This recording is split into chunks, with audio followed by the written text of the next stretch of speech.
the Zone with Jason Anderson on Sports Radio 810 WHB.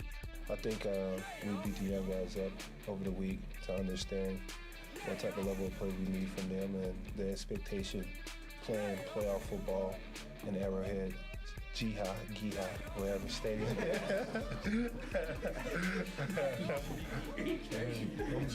Oh, it's not Giha? Oh, excuse me. My apologies. That's okay. Giha.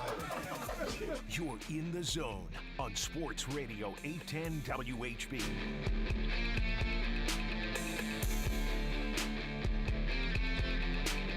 That Chris Jones intro will never get old. My apologies. Every time I just laugh. Dylan and I just cracking up. I know that's the almost the generic one at this point. It's a damn good generic one. Happy Chris Jones is top tier. And I'm a happy Sterling. It's Tuesday. Yeah, we got snow outside, but it's pretty. You know what cold means? You get to wear a sweater. Positivity, baby. All about positivity. Sterling Holmes, Dylan Michaels, no Jason Anderson. Jason comes back Thursday. You think he planned this? You think Jason planned? Hey, it's going to snow. It's going to be cold. I'll miss those days. I'll come back once the snow starts to melt a little bit. Smart man, Jason. What, you and Gary Lezak hanging out? You and all the weathermen? Get your insight as Dylan and I grind here. Okay, idea though. Seriously, just thought of this. Hear me out, Dylan.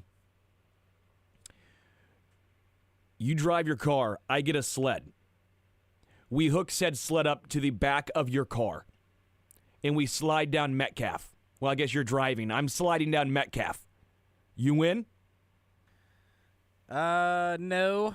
Why? Not on recorded live air I'm not in, but I might be in off the air. I mean, yeah, that sounds great. Unfortunately, it's highly illegal. And, Since when? What law are we breaking? What name of law? A lot of them.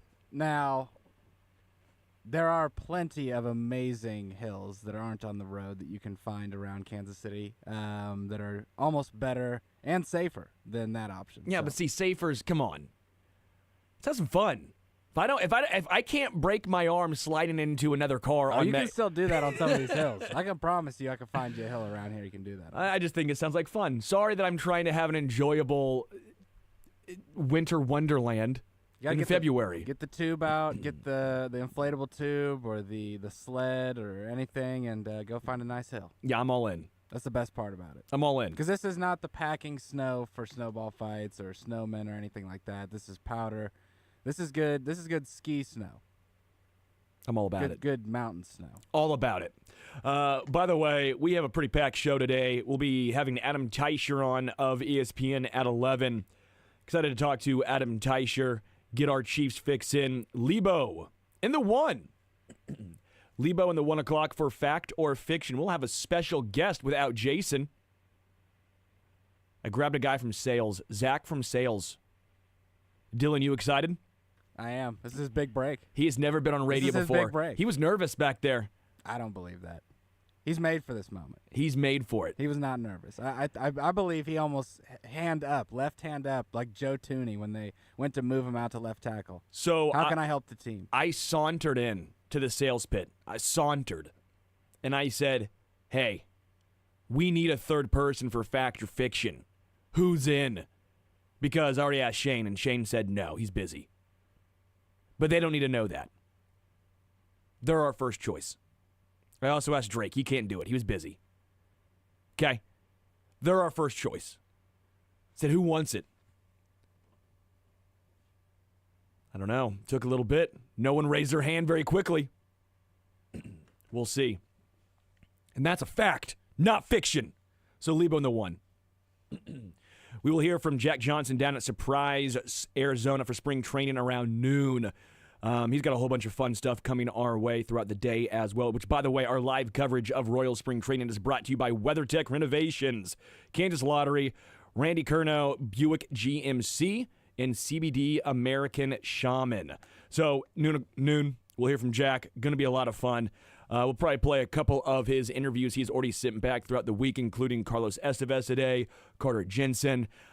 We heard from J.J. Piccolo yesterday, as well as Matt Quattraro, including the extension for J.J. Piccolo through 2030 with a club option for 2031.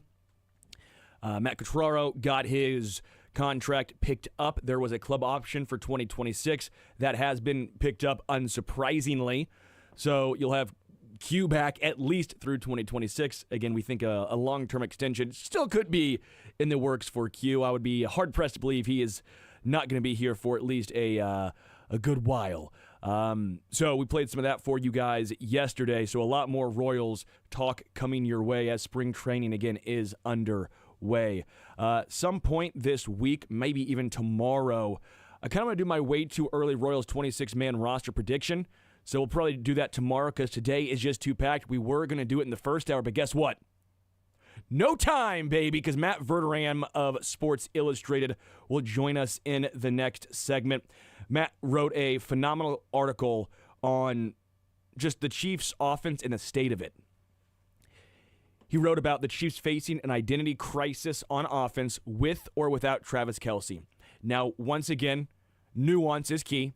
The Chiefs went 15-2. They went to the Super Bowl, but you can still see some underlying issues, some cracks in the foundation, and that article got into it, so I'm excited to get into it with Matt Verderam again in the next segment. Before we take a break, just some college basketball talk. Just a big bummer here. K-State, with their hopes and dreams of the NCAA tournament on the line last night, crumbled. And this was very frustrating to watch a team who the loss at BYU hurt, but it was okay if they won their next 5, starting with Utah. And getting out-rebounded by 23 rebounds, giving up 21 offensive rebounds to Utah, which again, Utah, clearly a good rebounding team after they did something very similar to Kansas. But K-State, with their hopes and dreams of the big dance, that performance was frustrating, to put it mildly. I know Coleman Hawkins had 4 fouls, but the lack of aggressiveness was perplexing. In a can't lose. Dylan, you know me, I hate saying can't lose. I think it's overblown. It's one of my least favorite tropes. That and chip on your shoulder. The must-win game. The must-win game. The I can't agree. lose. You know my philosophy on that. But last night, in my opinion, was a must-win and a can't lose. There is a difference between must-win and can't lose, by the way. Me and like 8 friends, we had a whole bunch of beers and bourbon and discussed it. We came to a conclusion that it is slightly different. That's how you come up with conversations, right? Beers with the boys. But point remains, K-State now, in my opinion, has to win the Big 12 tournament. That is where K-State is at right now with that loss at Utah. Utah's playing better ball. Big wins over Kansas and then K-State, obviously. Keeping their hopes barely alive, most likely out. But K-State, in win or go home, that was a performance not ideal. Kansas plays tonight. KU plays BYU. 8 p.m., late night. I guess it's not that late technically because it's Mountain West time, right? It could be worse. But 8 p.m., Kansas versus BYU. Do they bounce back? We will find out. BYU, 3.5-point favorites at home. I know KU's playing bad. Maybe it's the Mizzou cynic in me. I'm taking Kansas. I like KU to bounce back tonight. Dylan shaking his head, nodding his head. They have to. They need to. These are not the games you can lose. This feels These like are not the droids that you're looking for. This is not the game. These are the 3 games you have to absolutely win. This feels like a great bounce back situation, a buy low situation on Kansas basketball. So I'm going to buy low in the break. Then we'll be joined by Matt Verderam of Sports Illustrated. We'll take a break, come back. Chiefs Talk coming your way next on The Zone, Sports Radio 810 WHB.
but I think I'm doing better than you and Lebo were after the game. He told me to ask you what that was like, you and Lebo trying to get out of the stadium. Oh, it was we walked. I can't speak for I can't speak for Lebo. I walked back to the hotel. It was like a 30-minute walk at 1:30 in the morning. But you really get to see all parts of the city at that point. So it was good. Yeah, that sounds like a great time. Hopefully you got some beignets to make that walk at least a little more enjoyable there. I had enough beignets to last me until the next time I get to New Orleans. It could be 10 years and I'll still have enough. This was my takeaway from New Orleans. Everyone was super nice. It reeked of weed. It's a very walkable city, which was nice. And beignet sugar powder just litters the street everywhere. Everywhere you watch, you're like, yep, there was someone who sat there eating a beignet. It could have been 1974. It could have been today. But that sugar powder is going to be there. Is it sugar powder? Is it cocaine? Who knows? Yeah. But somebody had a good time. Yeah. So someone's unhealthy. I don't know which one's more unhealthy.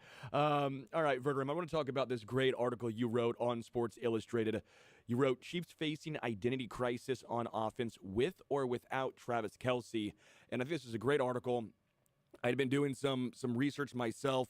We've come to a similar conclusion, but can you lay out this the premise of this for everyone? So, look, even if Kelce comes back, the Chiefs have to understand that he cannot be the focal point of the team moving forward, or the focal point of the offense. And I think they understood that a year ago, and they went out and they got Hollywood Brown. And Rashee Rice is obviously going to be a huge part of the offense. And they drafted Xavier Worthy. And then Rice got hurt a month into the year, and Brown got hurt a play into the preseason. And all of a sudden, they found themselves in a spot where they, very similar in a lot of ways to 2023, where they really didn't have a choice. They kind of had to throw the ball 150 times at Travis Kelce. They have to fortify themselves in a way this year where that's going to happen. Even if that means Noah Gray out-snapping Kelce, because you're trying to keep Kelce fresh, healthy, all those things. There comes a point where you just have to be honest with yourself. And if you're honest with yourselves, right now, Rice and Worthy are significantly better players than Travis Kelce. And I would contend, if I'm Brett Veach, I would even go out and get another meaningful weapon. I don't mean a running back, which they should do that too. But I mean, go try to get Chris Godwin. Go try to get a big-time, meaningful receiver so that if somebody gets hurt or if Rice is not ready to start the year for whatever the reason, you're not sitting there going, well, it's Xavier Worthy and it's Noah Gray. They need to fix this offense in a way that they don't have to worry if one guy goes down. Well, what I loved in your article, and it's the same conclusion that I've been coming to, and this is what I've been using, is 2022 for me is the new realistic expectations for Kansas City, because that's post-Tyreek Hill, right? Patrick threw for 5,250 yards, but you mentioned it. Even in that year, his average depth of target was 23rd. Patrick Mahomes has responded to the too-high shell. The Chiefs' offense has adjusted. They've tried to be more yak versus just deep balls down the field, which makes sense. The issue is this season, the yak ability was not there. Travis Kelce in 2022 had 300 more yards after catch than he did this year. It was a drastic drop-off. So all those catches that went for 12 yards this year, for example, would have gone for 7. I mean, or 9, whatever it would be. And so it was just a massive difference. Rashee Rice last year in 2023, which buoyed some of the numbers up for Patrick, he was 3rd in the entire NFL in yards after catch. Well, you took that off this team, and while the name DeAndre Hopkins sounds great, he did not fit this offense. Do you think there will be and as you mentioned, the guys like Chris Godwin, but even in the draft, where they're going to focus more on guys with yards after catch ability versus just maybe some other traits that they never gone after the big body guy before? D-Hop is kind of the outlier in that instance, but even a guy like Hollywood Brown. Hollywood Brown, who you think would be a good yards after catch receiver, traditionally in his career has not been. He honestly, in my opinion, it seems like a good fit on, the thought process behind it. And then you dig in deep and you go, Hollywood really didn't fit this offense either. Do you think yak ability will be the most important aspect for a Chiefs wide receiver in the draft or in the free agent market? I think it'll be one of them. But yeah, like everybody I see is so hell-bent on bringing back Marquise Brown. And I'm not trying to knock him. He was hurt. There's nothing you can do about that. But, he came back and had 30 yards a game. You're going to bring him back and what? Act like he's a starting receiver that's going to go out and have 1,000 yards? He's not going to do that. He's not. So, to me, yeah, look, yak obviously matters. I really don't think, and this is the other thrust of the piece, let's just be honest. The way they play offense is ridiculous. Now, part of that is because they can't block anybody at tackle. The other part of it has been because of the lack of receivers, right? Whether because of the talent level coming into the season, like it was in 2023, or because of the injuries. Fair enough. They have to get back to dictating terms on offense. You watch the Bills. The Bills don't have one player on that offense. It's a great player. James Cook's a really good back. Shakir's a nice receiver. Then I think he was great. Joe Burrow has two great receivers, but they can't block anybody. And yet, these teams go down the field. They're aggressive. They put defenses on their heels. The Chiefs do none of that. None of it. They play scared. They play timid. Mahomes, some of this falls on him too.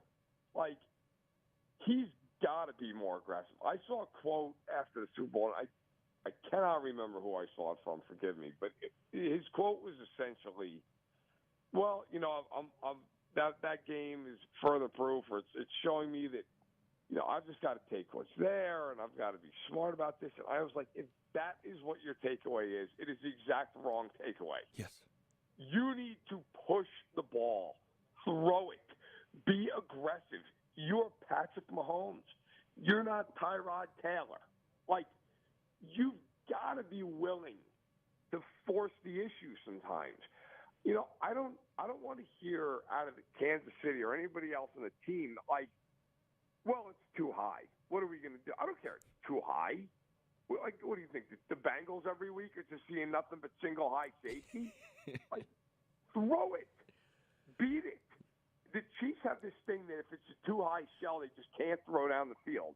That's crazy. They need to do it. I mean, the fact that teams have started to get very comfortable playing one high against the Chiefs is deplorable. You've got to push the ball down the field, and the Chiefs they do not do it. Well, and then to your point, as you pointed out in your article, again, you can check it out on Sports Illustrated right here. 41st in average depth of target was Patrick Mahomes, just ahead of Gardner Minshew and Tua Tagovailoa. Not ideal, 41st. But you're right in this. And when he said that after the Super Bowl, I was so perplexed because I go, you saw the last throw you made, right?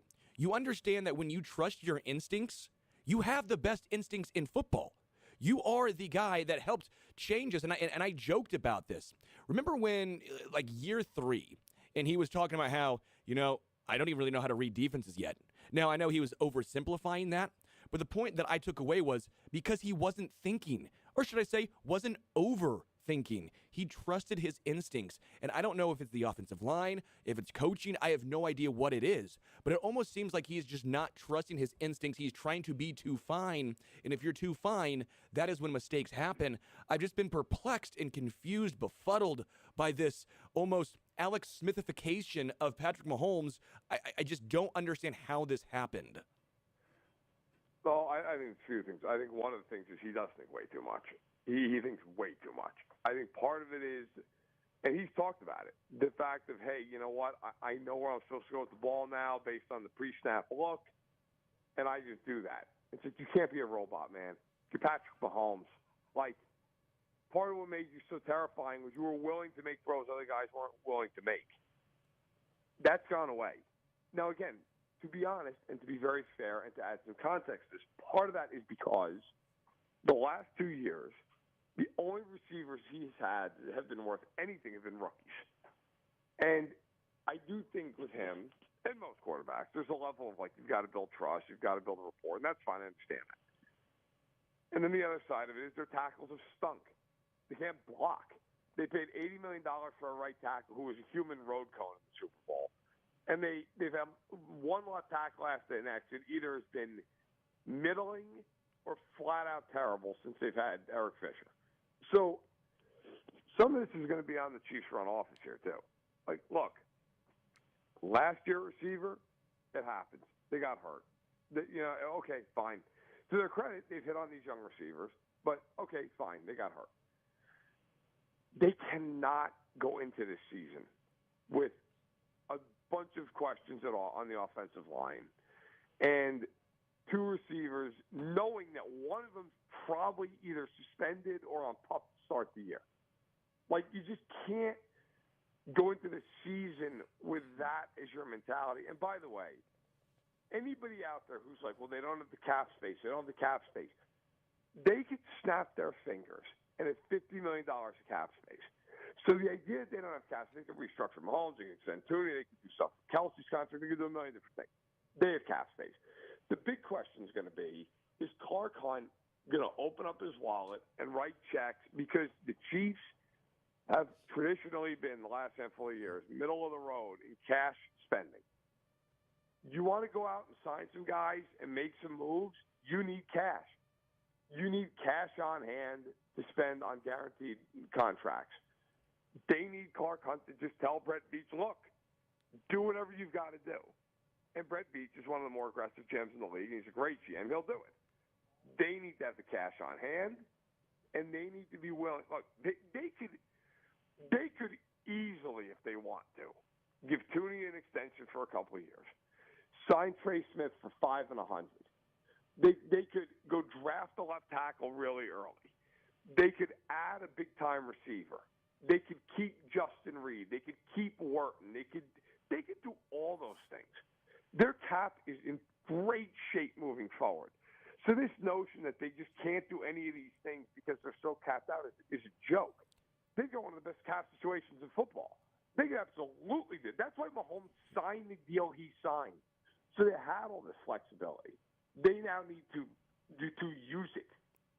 Well, to your point, Verderam, I went through this last week on, I think, Thursday or Friday, in salary cap dollars and void year rankings. The Eagles have $390.4 million. They're number one. San Fran is $204.1 million. The Chiefs are all the way down 28th at $1.86 million.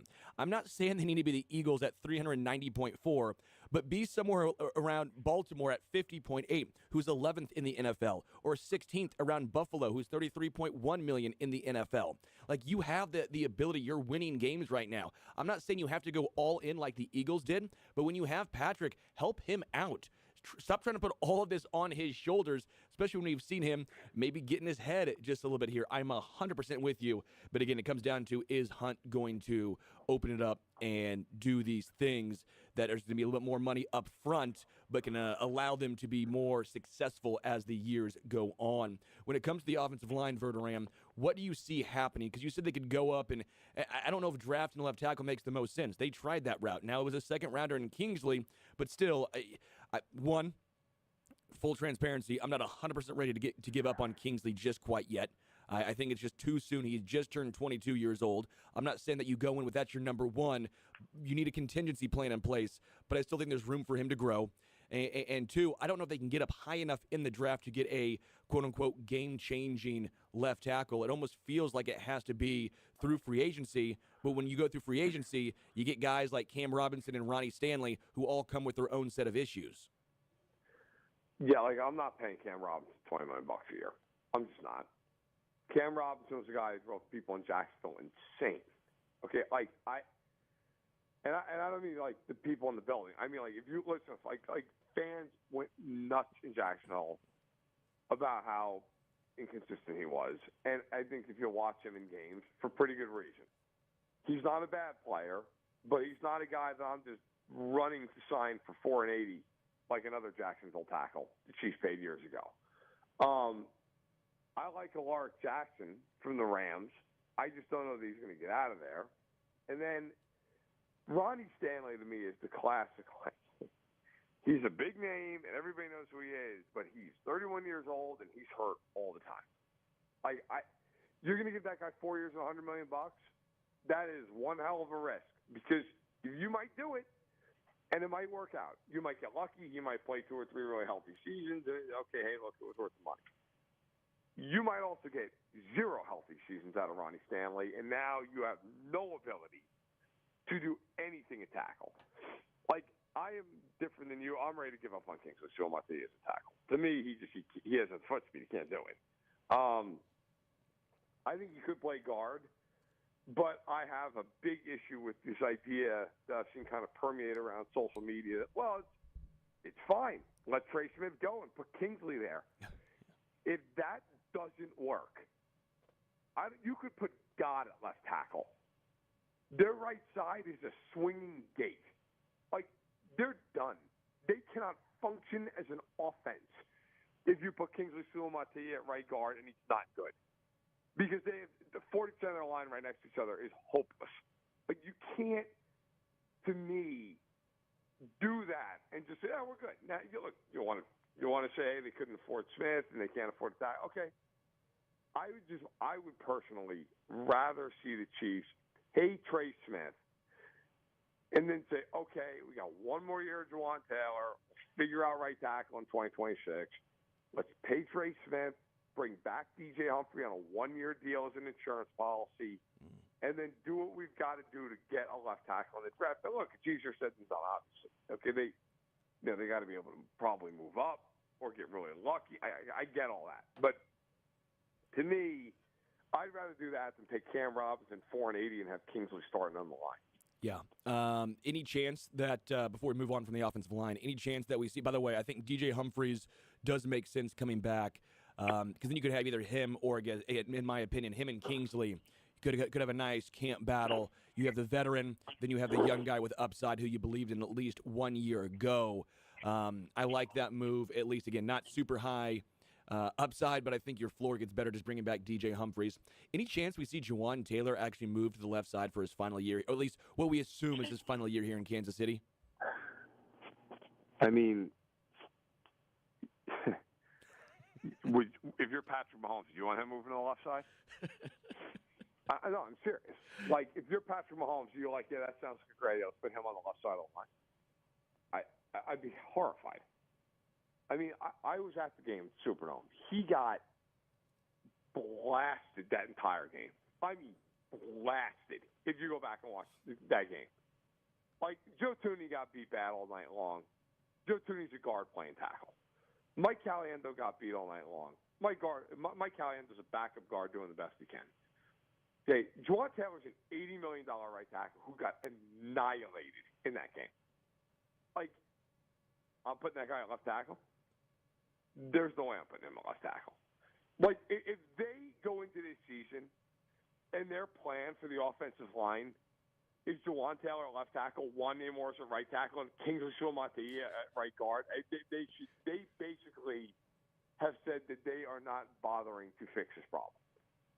They need to be aggressive. And this is where, to me, and I feel like this about all teams. This isn't just the Chiefs thing. I get annoyed with teams with this stuff. Look, you've got a problem. You've got Patrick Mahomes, and you play like you're horrified. And part of that is because you can't block. You need to fix it. You need to go be aggressive, understand the situation, and fix it. And if that means moving up 10 spots in the draft, fine. Then that's what it means. You can do it. You got an extra third-round pick to the top of the round. You can do whatever you got to do. You can move up. You can use a 2026 pick if you have to. You can do it. You have the financial flexibility to do whatever you want to do. They can create a ton of cap space. Clark Hunt, I don't think is going to be asking people for pennies outside of Arrowhead's gates. He's okay. They have more than enough resources to go do what they need to do.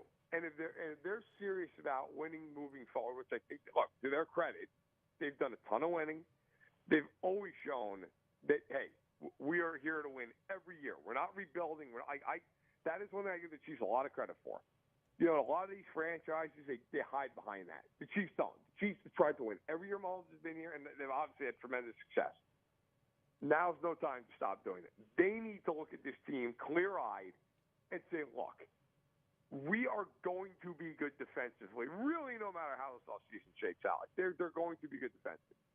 They need to fix this offensive line once and for all, and I think add explosiveness to the offense. I like the receiver. Maybe they feel like, hey, we could add another running back. We could do something. Fine, I'll hear that. But there's no negotiation on the fact that offensive line has to get fixed permanently. Yeah. By the way, you brought up a great point of you can do it because the Eagles just did that last offseason, not with the offensive line, but with their secondary. What did they do? Early in the draft, they drafted Quinyon Mitchell as well as Cooper DeJean. They threw bodies into that spot, and what happened? They turned out, again, things went well for the Eagles. Things had to fall their way, of course, but they were able to go from one of the worst secondaries in all of football to the best secondary in all of football. It can be done in just one off season. You also wrote an article on, again, Sports Illustrated, 2025 NFL franchise tag explainer and top candidates right here. Any Chiefs? I know today's the first day until, March 4th, I believe. Yep. So any Chiefs candidate in your mind?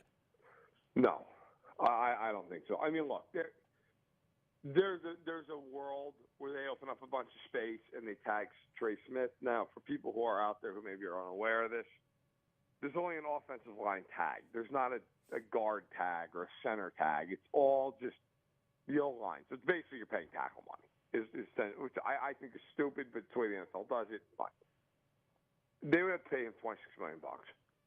If they open up all this money and tag him, their offseason is really kind of held hostage by that number until they do something. Now, could they tag him and trade him? Yeah, they could. They could. Like, it is possible. I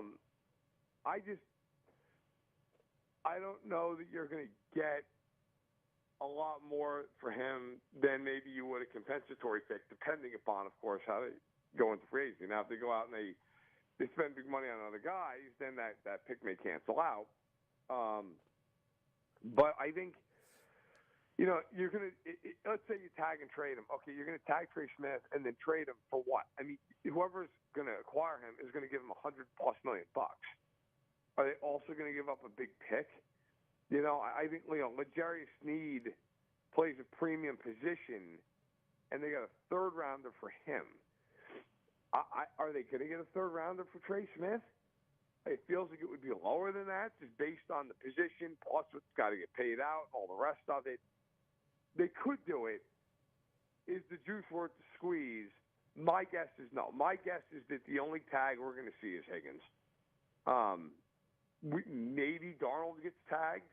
I don't even know that he's going to get tagged after the way that season ended. So this is a weird year. A lot of times you have 8 to 10 tags. There's a real chance this year it's 1, maybe 2. Yeah.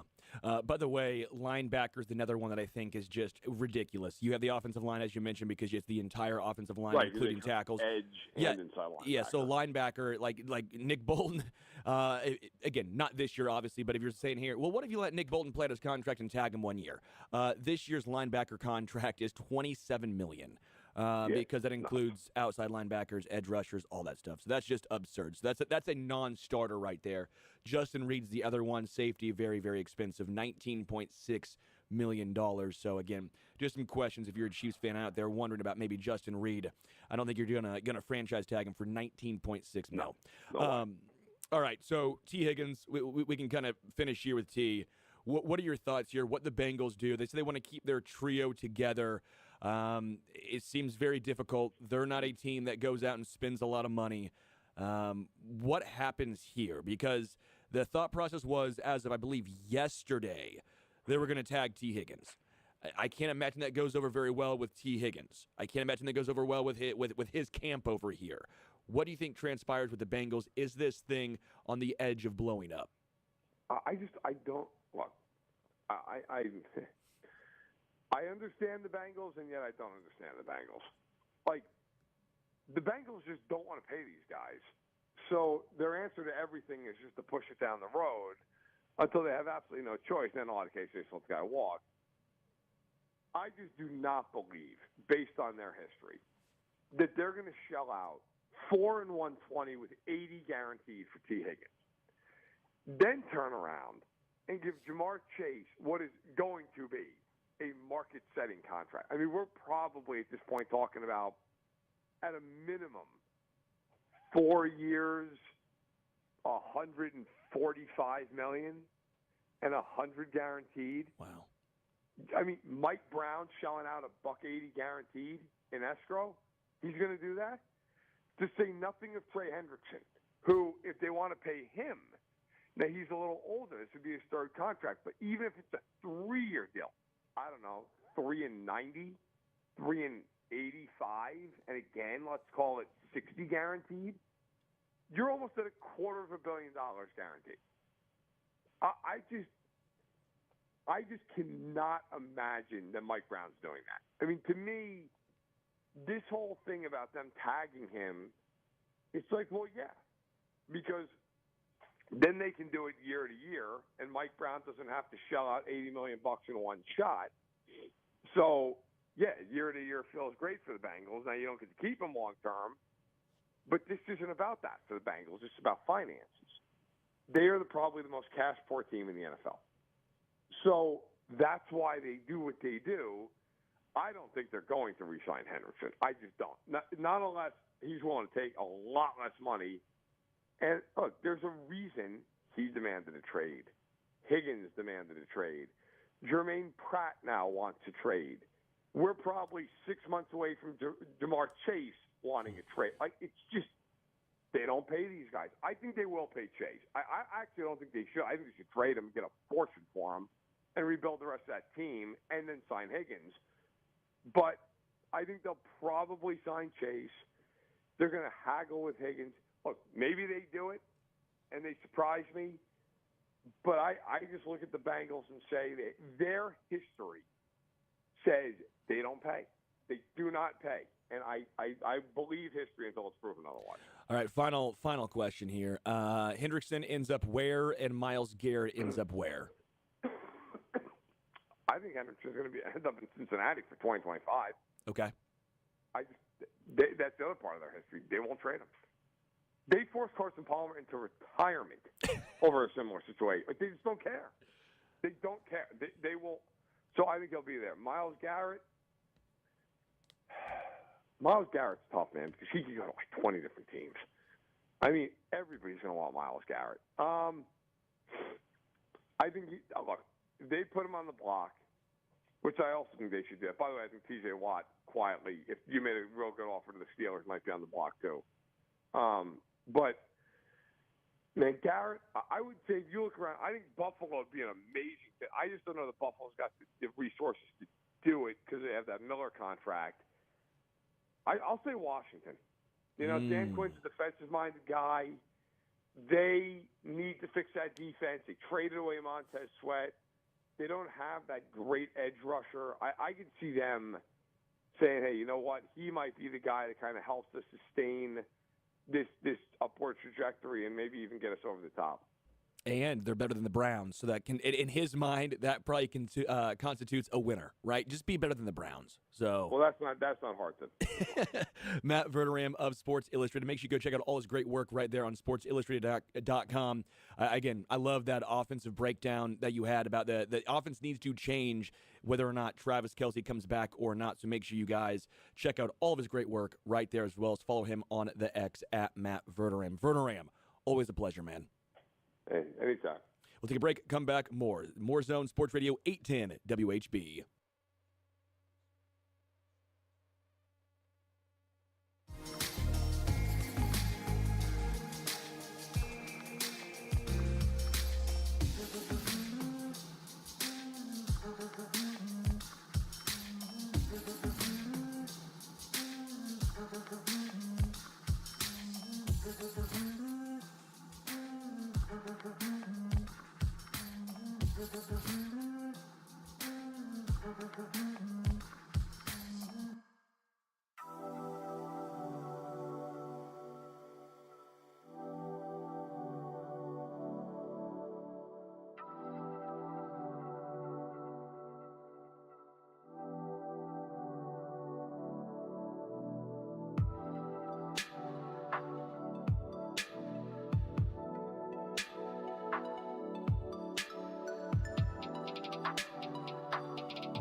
And then Rafael Devers said, third base is my position. It's what I play. I don't know what their plans are. We had a conversation. I made it clear on what my desires were. Whatever happens from here, I don't know. You love that, right? You love a guy who signed an 11-year, $331 million extension in 2021, who, by the way, is not a good defender, bringing a great defensive third baseman in Bregman. And the guy you signed to a $331 million extension says, nah, man, third base, that's my spot. Love that. Maybe you wanted to get that figured out before you signed him? Huh. Weird. Adam Teicher joining us next from ESPN. More Chiefs talk going your way.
810 at WHB. Sterling Holmes, Dylan Michaels, joined now by Adam Teicher of ESPN. Adam, how you doing? Good, Sterling. How you doing today? I'm good. I'm just watching the snow perpetually fall down my car. Hopefully, I put the windshield wipers up, Adam, so I feel like an adult. I feel like that's the making of, okay, are you an adult now? If you put your windshield wipers up when it snows, yes, you are.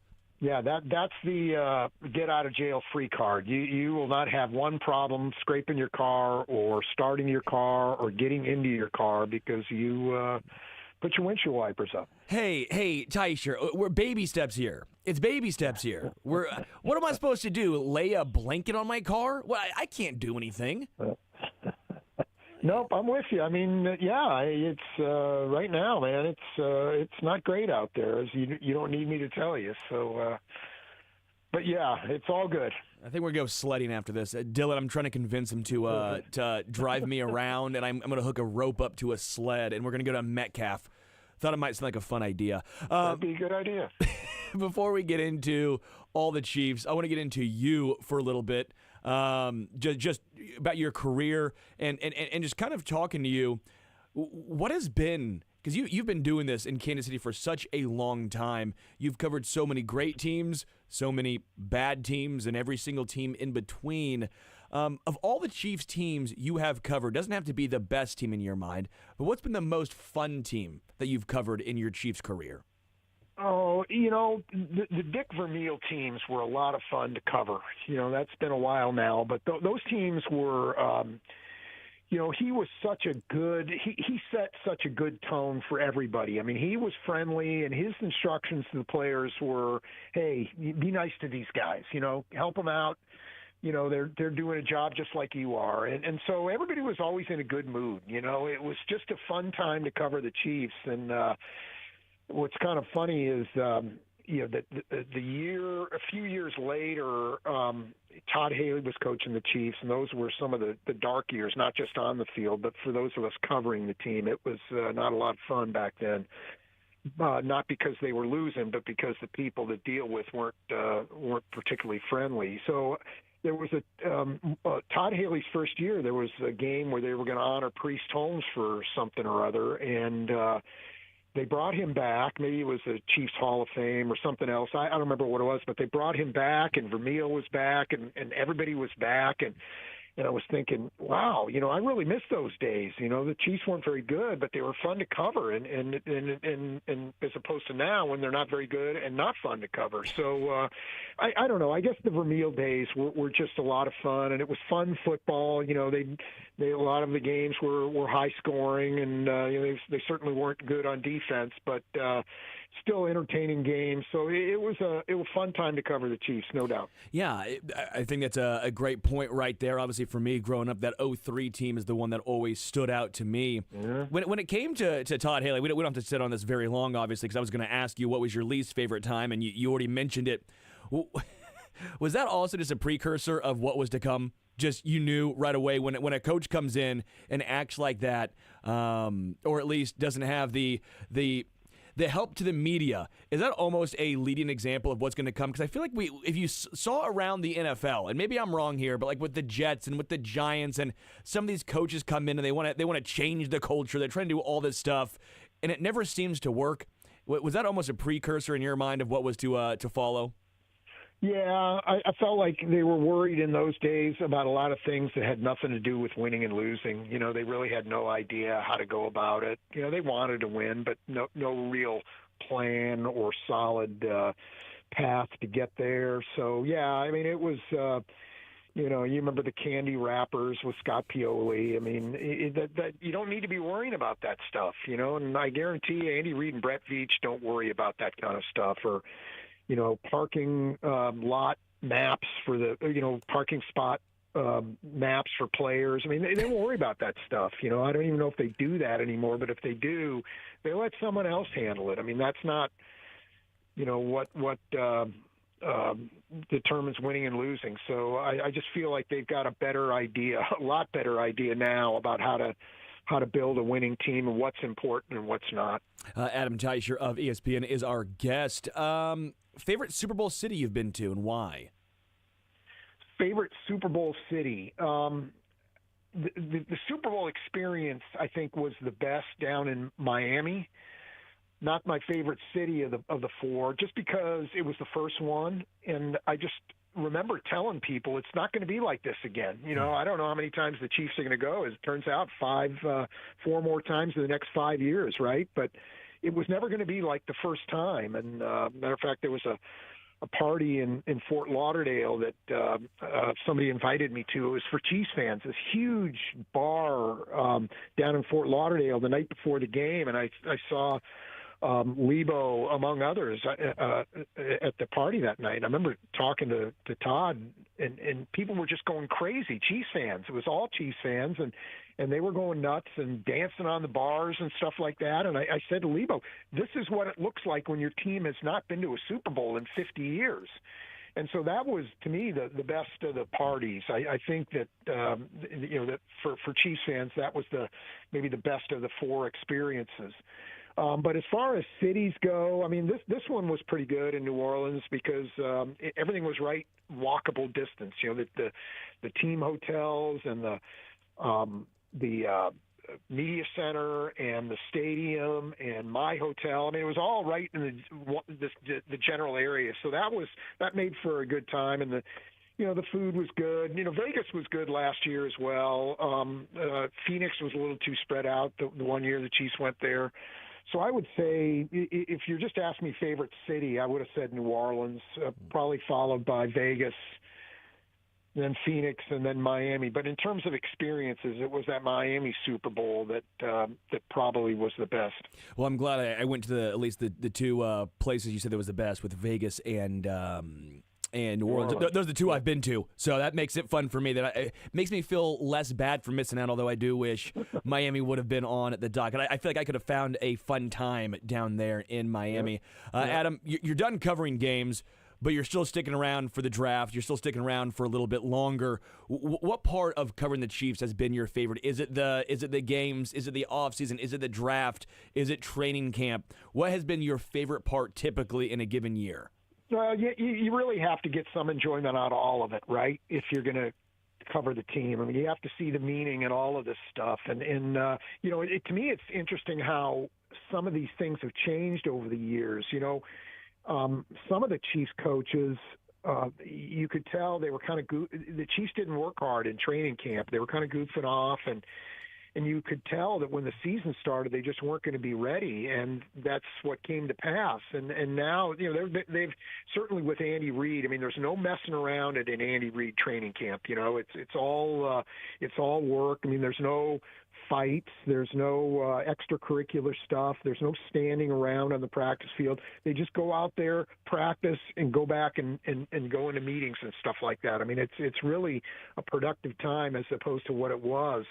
And now you look at the draft, and the Chiefs certainly don't draft highly anymore. They're always at the back of the rounds, but they've done such a nice job of finding players in these spots, and so even though they don't draft in as good a position as they used to back in the day, they do a better job in the draft. I mean, you can go back a lot of years where you go past the third round and whatever happened to this guy, like he just never really materialized. The fourth, fifth, sixth, and seventh round picks almost always were wasted for the Chiefs, and now they're productive. So to me, it's not a favorite time of year as opposed to the differences in all these times of years. The game day, experience is certainly different now. Everybody expects the Chiefs to win as opposed to a lot of years before when no one predicted the Chiefs to win. And so it's just I love the variations and the variety in the different times of year. So it is kind of fun to see how some of these things have changed over the years. Well, Adam, speaking with the draft here in the later rounds, that's such a great point, is the depth and their ability to hit on guys third round, fourth round, fifth. We were seeing guys in the seventh round making impacts. When do you think that really came around? When did that transpire? Was that a Brett Veach situation? Is that an Andy? Is that just a year to year? It's just difficult because they have done this more consistently in recent years. what in your mind has changed that gave them the ability to become better at drafting in later rounds? Yeah, I think a lot of it is Brett Veach and his he just got a vision that's very similar to not only Andy Reid, but Steve Spagnuolo and some of the other coaches as well. I think there's a real understanding of what those guys are looking for. And, one of the things that you used to see was there used to be a tug of war between the front office and the coaching staff about what type of player and which players to draft. And I think that's why you saw so many mistakes in the past is a lot of times coaches just didn't want the players that were being drafted and they just didn't have the same vision. But now I think everybody's mostly on the same page when they draft a player. And I think that's really changed when Brett Veach came in. And I mean, you look at particularly on defense, how many late round picks are contributing for the Chiefs right now? I'm talking about guys like Leo Chenal. He wasn't a late round, but he was a middle round, third round.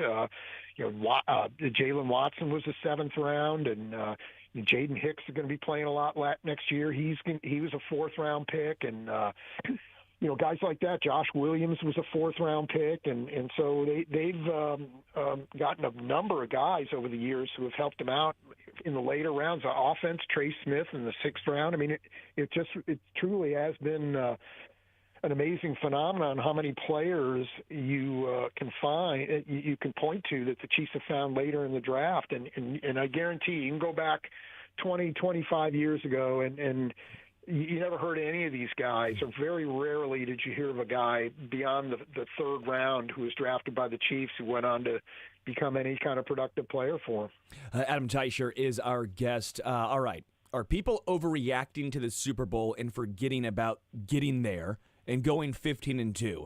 Because I think some nuance is needed, but I'd love to get your thoughts. Are people overreacting about this?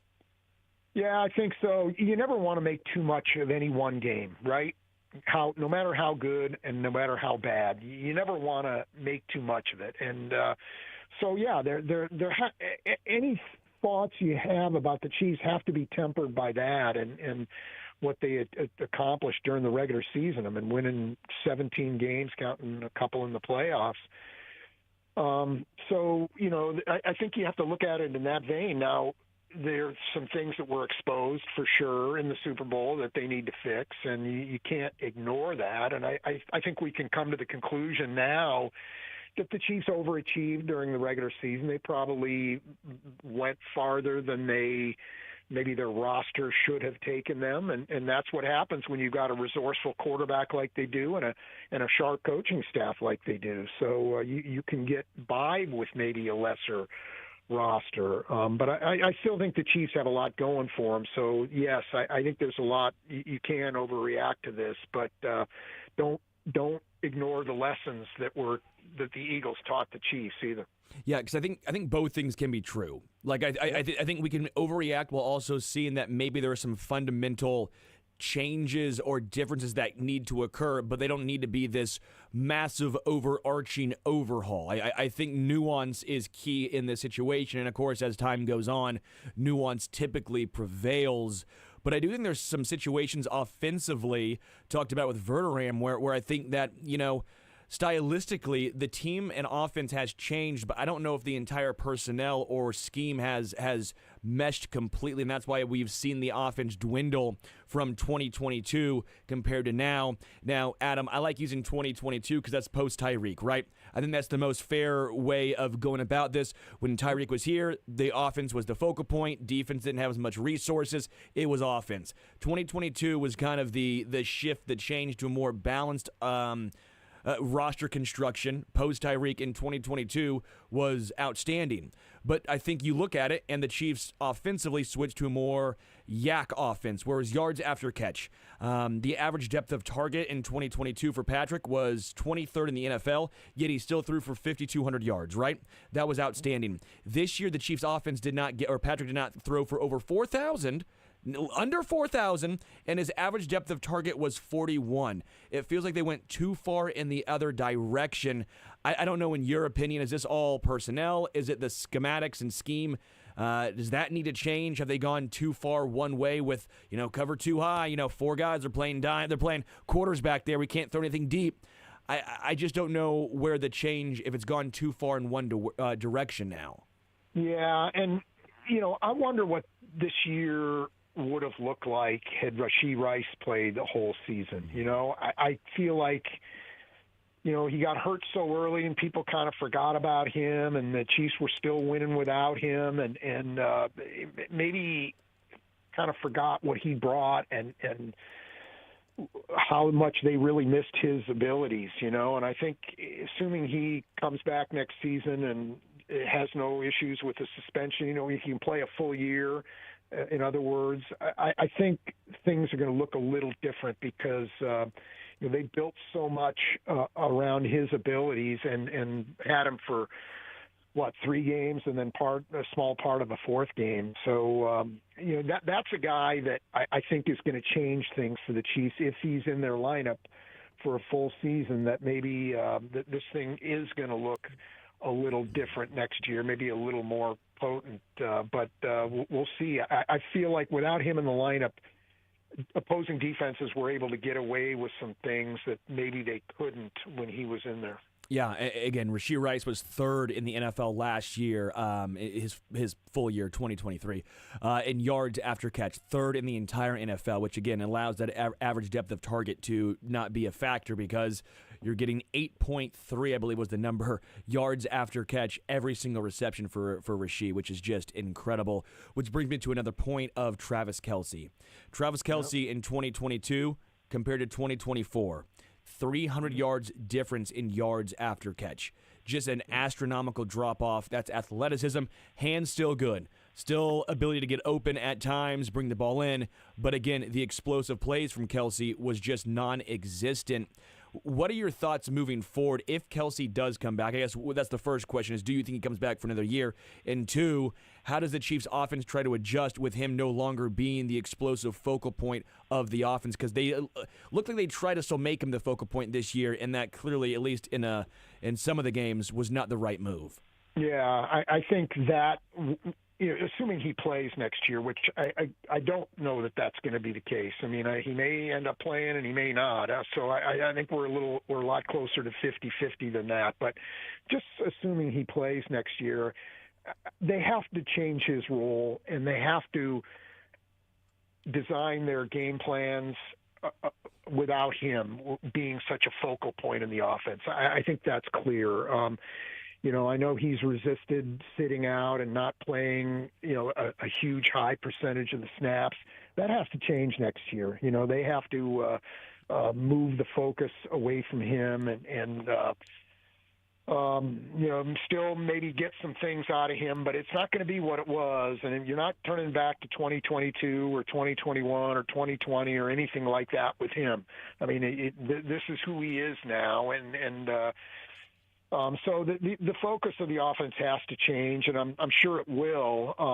That's one thing that they need to do is figure out, assuming he plays, what his role is going to be and what purpose he can serve. Because this year, you're right, that was one of the biggest differences between 2022 and this year, no doubt. When it comes to what we saw happen in the Super Bowl, and I also think just in general what we saw from Patrick this year, some of those numbers, the average depth of target, and he spoke after the game, almost being like, I need to take what the defense is giving me, all this stuff, which I've actually pushed back on. I think that's the wrong mindset to have. I get taking what the defense is giving you, but I think at this point Patrick is overthinking. I just don't think he's trusting his instincts, which is frustrating to watch at times because I'm sitting here going, Patrick has the greatest instincts of any quarterback in the NFL. We saw what happened when he first came into the NFL. It was just ridiculous, something we have really never seen before. We can talk about the cover two and what the defense is giving you, but you think they're playing the Bengals like that? Now, I get the Bengals have Jamar Chase and T. Higgins, understandably so. Their offensive line, though, is not what the Chiefs' offensive line is. I just feel like at some point we're almost watching Patrick try and be too precise or overthink and almost try to be a game manager when the Chiefs moved on from that game manager style to get what Patrick has become, or at least was. I don't know your thoughts on Patrick in general, but in your mind, do you think he's almost overthinking instead of trusting his instincts? Yeah, I think he's trying to move a mountain on every snap, basically. I do feel like he feels the pressure of the Chiefs not being offensively what they were earlier in his career, and he feels burdened by that. I don't think there's any question about that. You remember last year, I think it was during OTAs, he talked about the 2023 season and how he said basically it was no fun until the playoffs rolled around. Well, and that was a Super Bowl winning season. That was division championship season. So, I'm assuming, he felt much in the same way about this year. And, yeah, they got to find a way to get him right and get him more comfortable with a lot of these things. Clearly he wasn't comfortable with the protection a lot of last year, and deservedly so in a lot of cases. And so I think this is a big off season for him. I liked what he had to say after the game. Maybe not the part so much about taking what the defense gives him, but hey, he's got stuff to do, and this is a big off season, and he knows it, and he owned that loss maybe more than he's owned a loss any time since he's been with the Chiefs, and that includes the Tampa Super Bowl. I mean, I feel like there's a realization on everybody's part, including his, that he played a great game that day against Tampa. It just he had no help.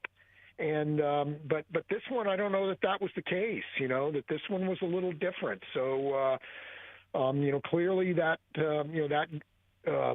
Tampa loss was good for him probably in the long run. Not at the time certainly, but maybe this one can be that way as well. But they've got to figure him out and make things simpler for him and. Just make him feel like the weight of the world is not on his shoulders. You look back and early in his career, certainly the Chiefs had a great tight end in Travis Kelce and a great wide receiver in Tyreek Hill. So there is that, and they don't really have either of those elements right now. But the rest of the supporting cast is better now than it was then. The Chiefs weren't playing with great players outside of those two. I mean, they were playing with, Damian Williams and Darrell Williams as their running backs, and they were playing with, Chris Conley was a starting wide receiver his first year with the Chiefs as a starter with the Chiefs. So, there wasn't a lot of depth at wide receiver, but they were still making it work in a big way.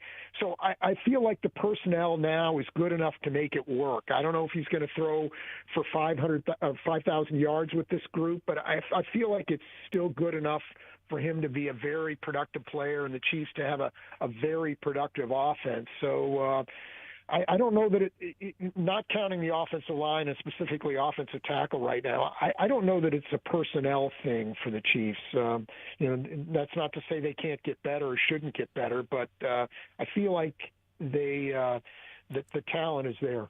Well, that's a very interesting conversation, and I want to take a break and come back with you on the other side, because if it's not personnel, which I actually do agree with you with, at least to an extent. I think there are some situations, for example, this year, like DeAndre Hopkins did not fit what this offense is trying to do. I love the name DeAndre Hopkins, but I understand now, looking back, why it did not work, okay?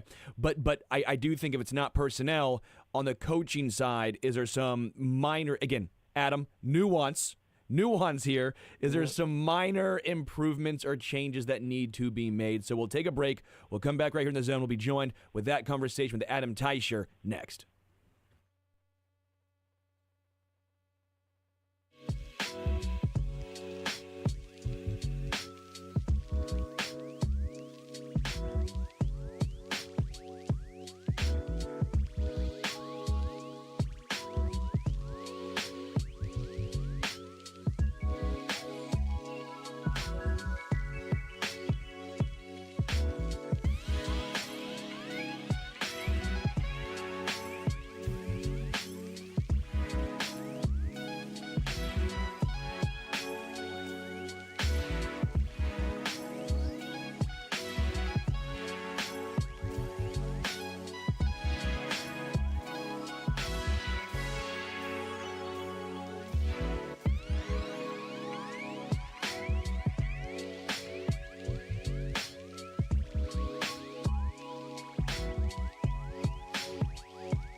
Sports Radio 810 WHB, Sterling Holmes, Dylan Michaels, again, still joined by Adam Teicher of ESPN.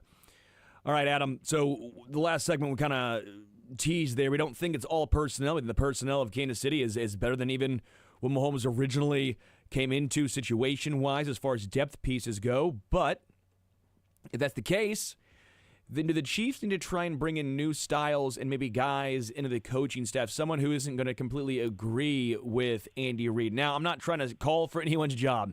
The Chiefs went 15-2 and just went to their third straight Super Bowl.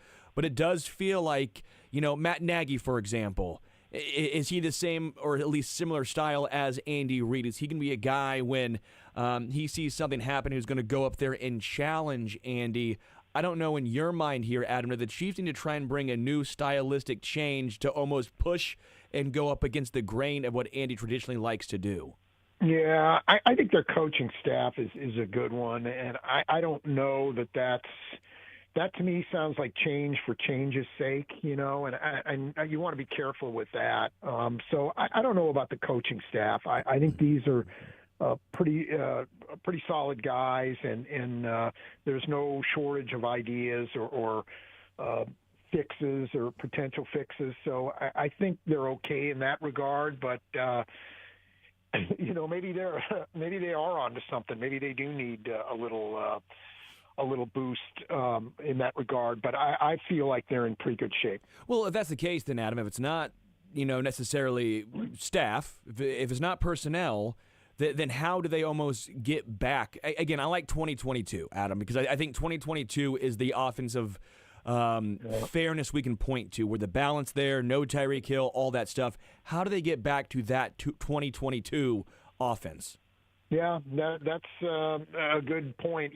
I think one thing they can do, and one thing they did that year, is they can get more help from their running game. I feel like that's an area that is I don't want to say ignored, but maybe not given enough priority by them. And I was sure last year, they had they went into the off season with Clyde Edwards-Helaire and Isaiah Pacheco at running back. And I was sure they were going to draft a fast running back, somebody with more explosion than those two guys have. And they were going to find a guy and do it that way, and they didn't draft one. And they had to go to Samaje Perine and use a little bit of Carson Steele, and then obviously Kareem Hunt. I feel like here I am talking about how their personnel's fine, but that is one area that I feel like they're lacking. They need a little more explosion in their backfield.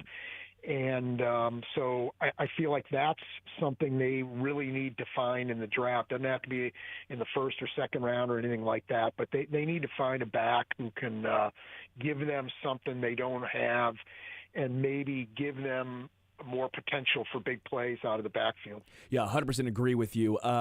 What's funny is a big play running back just got released from a team. Now he is in his 30s. That is Raheem Mostert. Had a great 2023, was incredible.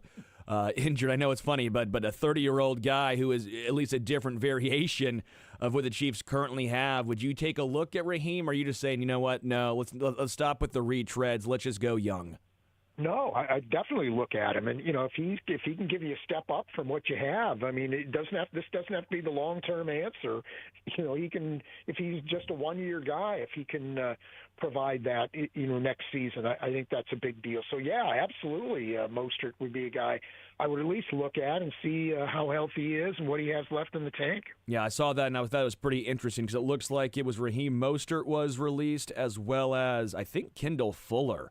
And I was like, wow, okay, that's pretty interesting. I think actually both make some fits. One, Kendall Fuller back in KC, and then Raheem Mostert. Would you kick the tires on a Kendall Fuller reunion as well? I know that was some talking point actually around the trade deadline of Kendall Fuller, right? I mean, it was if you can't get Lattimore, who's a tier down, and I thought Kendall Fuller could have gotten some run, but now he's released from Miami. Any thought process there?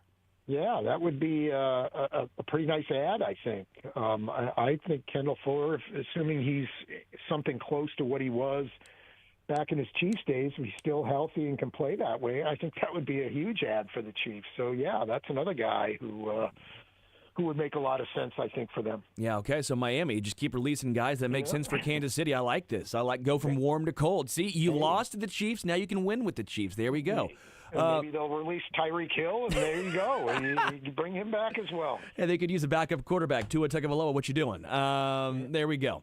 No, when it comes to the running back room, how do you think it shakes out next year? Obviously, right now it's Pacheco. Kareem does not have a contract, and then obviously Samaje Perine. Those were the three main guys. If you want to throw Carson Steele in there, I'll entertain it, I guess. But how different? Do you think it's going to be a completely new room? Does Samaje come back? Does Kareem come back on a one-year deal? Is Pacheco even back? I know it's the rookie contract and all that stuff, but the explosiveness seemed zapped after the injury. I'm not saying you need to move on from him, but I think you would be fair to have some concerns about that, especially coupled with the, at times, lack of vision. How different of a room do you think we'll see? Yeah, I think the potential is there for it being significantly different. And, I think of all those guys, the only one that I think I'm comfortable in saying Pacheco will be back, but, what his role will be and how much of the job is his, I don't know. That's all determined.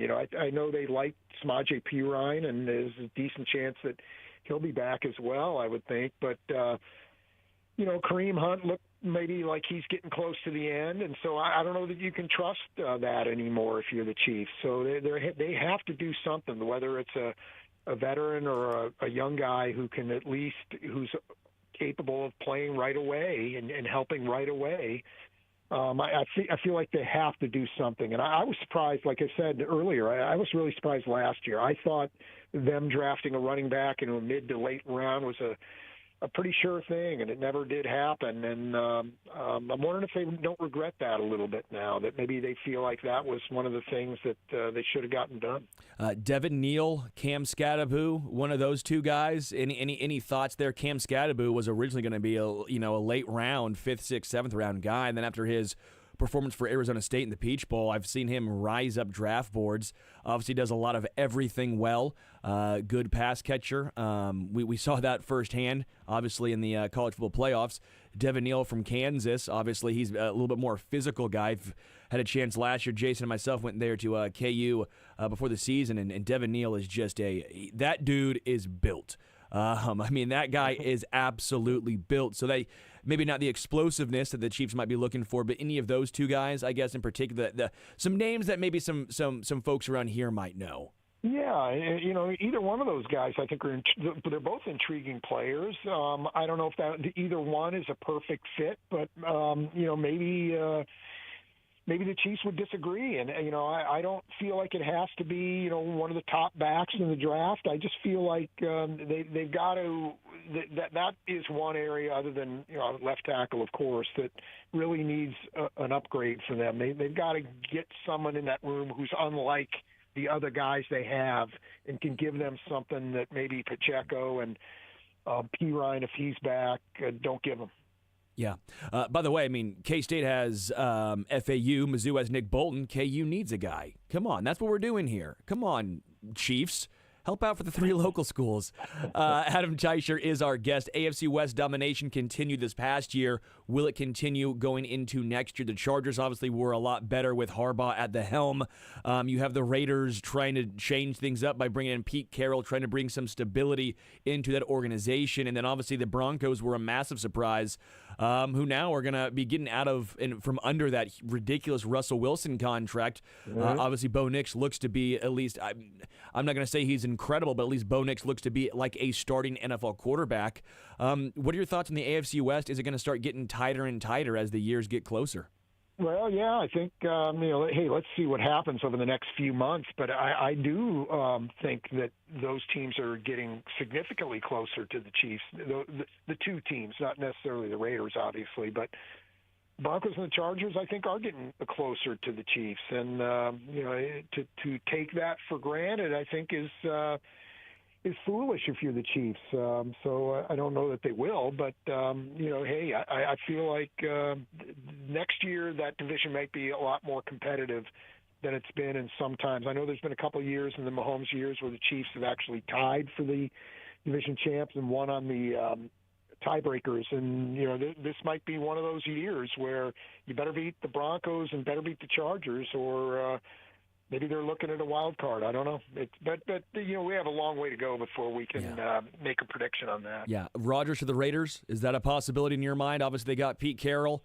It's not like it's a team that's trying to, in my opinion, maybe you disagree here, but when you go out and get Pete Carroll at his age with everything, you're trying to bring stability. You're not necessarily saying, hey, we're building for the long haul here. We're just trying to right the ship. We're trying to bail as much water out before this thing goes under. So Pete Carroll's the guy who's going to lead them, which means do they go with an Aaron Rodgers, who, again, not the long-term answer, but a guy who can maybe be there for a year or two?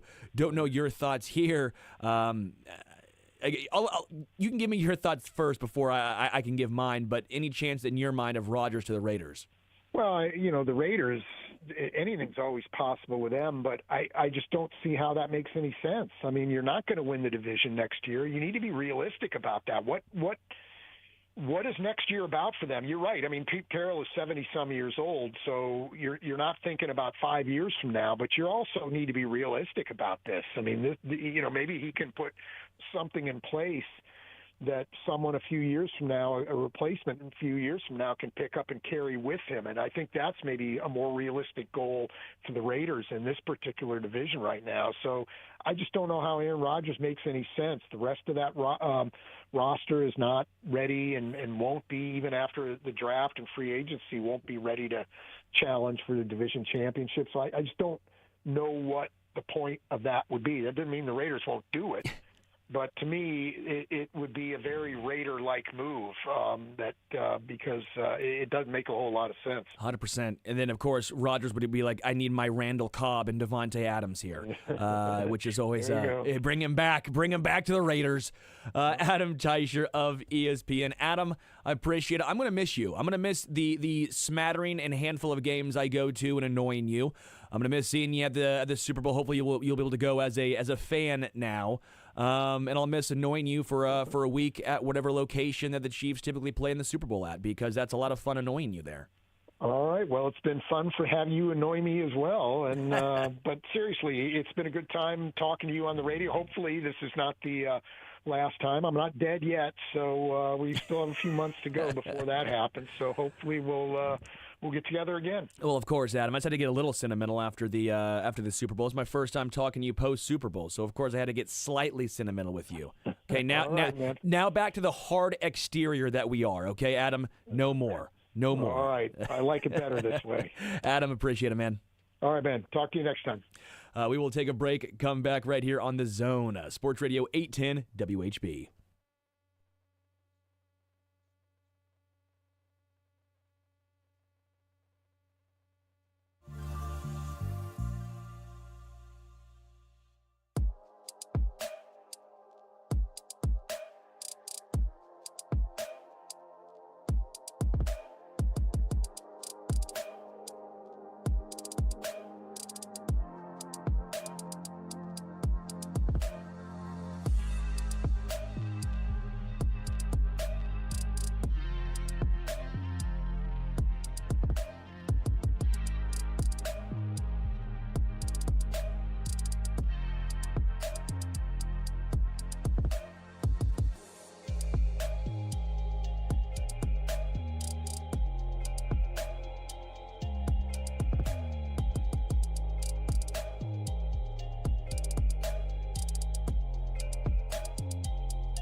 Welcome back to the Zone. Sports Radio 810 WHB. Sterling Holmes, Dylan Michaels. Jason Anderson comes back Thursday. Thank you again to Adam Teicher. Jack Johnson will be joining us in the next hour at noon. He had a chance to talk with Bobby Witt Jr. down there in Surprise, Arizona, so we'll play that, bring him on. We're going to have some fun. The boys in blue. Plus, I'm jealous. That weather down there is just glorious. Just chef's kiss. As I look out into a snow globe. Being positive. At least we can wear a sweater. There we go. We're being positive. Hot chocolate's great in this weather. There we go. It's also almost over. I mean, we're in mid-February. Yeah, I know. I don't want to jinx it by saying that. I'm pretty sure I Son just of did. a... We'll definitely get snow in May now. But Punxsutawney Phil saw his shadow. He said, 6 more weeks. that's right. Do you not believe? Are you not a believer in Phil? No, absolutely not. What? If he says the same thing every single season and What's it his turns out record? the same way, is he really predicting anything? Punxsutawney Phil's record. It's actually pretty funny. What is it? 500? Close? According to AI, Punxsutawney Phil's record shows that he's been correct about 35% of the time. So he's actually... The Almanac has been tracking Phil's predictions since 1887. Same guy. Phil's been around a long time.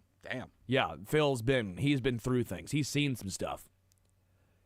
He's been correct 39% of the time, according to Storm Facts Almanac. And over the past decade, Phil's been correct about 30% of the time. I would like to know does it tell you what constitutes a correct prediction versus a incorrect one? I don't know. I wonder how specific they're being, like if it was 5 weeks, 6 days, or, Well, who do you trust? Right. The National Oceanic and Atmospheric Administration. Or the guy that they make an entire week out of every year, and a movie. They made a movie about with Phil. Bill Murray. Yeah. Bill Murray is great on SNL, by the way. Storm Facts Almanac. Do you trust them?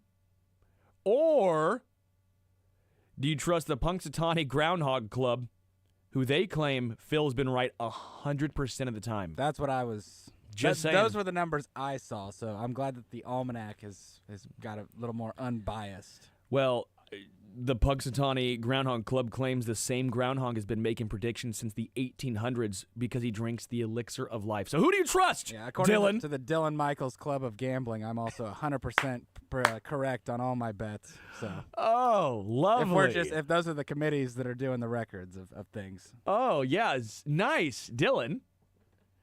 Give me your lines. I know, right? Give me your it's like bets, Fat guy. Jack, man. I'm like Fat Jack, so. He's pretty close to about that. So since he saw his shadow, you're probably right. Odds are he's the fade king. You fade I faded Punxsutawney Phil. I'm fading him. Fading Phil. Boom. Lock that in. Isn't that the best, though? 30% accurate, but according to the group that basically runs the entire Groundhog Punxsutawney- Club. Yeah, he's 100%. 100%. Dude's nails. All right. Before we bring on Jack and hear his Bobby Witt Jr. one-on-one he had, I just laugh at this. Colorado coach Deion Sanders again made no recruiting trips. Quote, "I'm not doing that." Love it. He didn't do it last year, in fairness, and Colorado's had a nice turnaround. But I do just wonder, how much better would Colorado be if he did this? Or is this a situation where he's like, yeah, Shedur's gone, Travis Hunter gone, I'm going pro. NFL, hire me. I just find this unique, fascinating. He's been given a $200,000 annual budget for private air travel. Doesn't use it. He talks about how he does it differently. Says, quote, "I don't go to nobody's school or nobody's house. I'm not doing that. I'm too old to be going to somebody's school, somebody's house. All the kids that I'm recruiting, as a matter of fact, they're in the transfer portal. They're grown men with kids. They don't need me to come around their crib and try to convince them to come play for me. Nah. End quote. Dylan, you like that? You know, it is what it is. If it works, it's great. Yeah. My point is, Be who you can afford to be.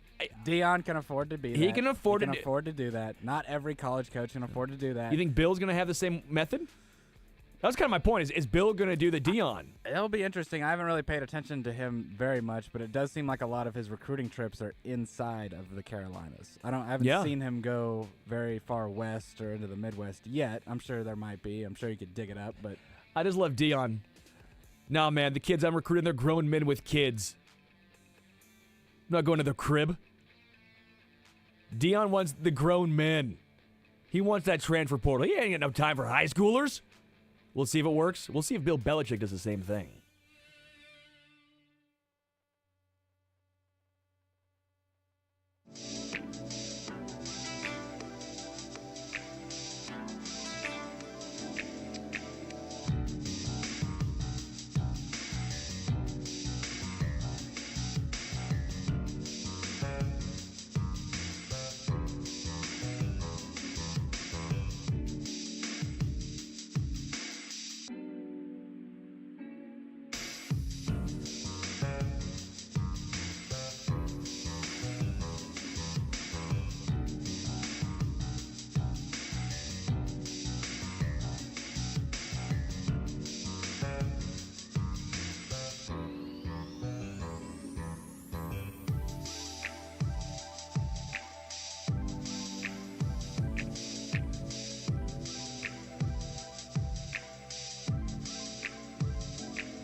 Royals, baby.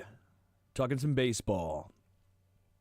Which, by the way, our live coverage of Royal Spring Training is brought to you by WeatherTech Renovations, Kansas Lottery, Randy Curnow, Buick GMC, and CBD American Shaman.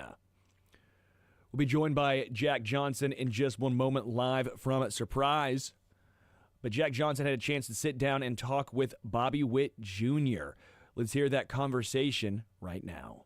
Down here in Surprise, Arizona with the Royal superstar and Bobby Witt Jr. Bobby, first off here, you're coming off such an incredible season, MVP finalist, right up there with Aaron Judge. You guys face off in the postseason. At what point in the season did you feel like this might be an MVP year for me? You never really look at that throughout the season, so it's something that just kind of happens throughout playing. And so it's just you take things day by day, and then at the end of the year you look up, oh, there's a chance. And so it's just really one of those things where you can't really look at it throughout the season, and you don't want to because of you trying to just win games. Now, it's a little bit different focus, you could probably say, going into camp this year. You guys were coming off 106 losses going into last year's camp. This year you're coming off of a postseason appearance, winning a postseason series. Is there a difference in mentality here, or is it kind of the same as last year, is we just need to go out there and try to win this division? Yeah, definitely, and it's just you want to get better, and so that's what we wanted to do last year, and we want to do the same thing again this year because we didn't get to our ultimate goal. And so it's really just you want to put in the work each and every day, and that's what we're doing. And I know a lot of guys in the offseason did, and so it's really excited just to see just what this team has in store.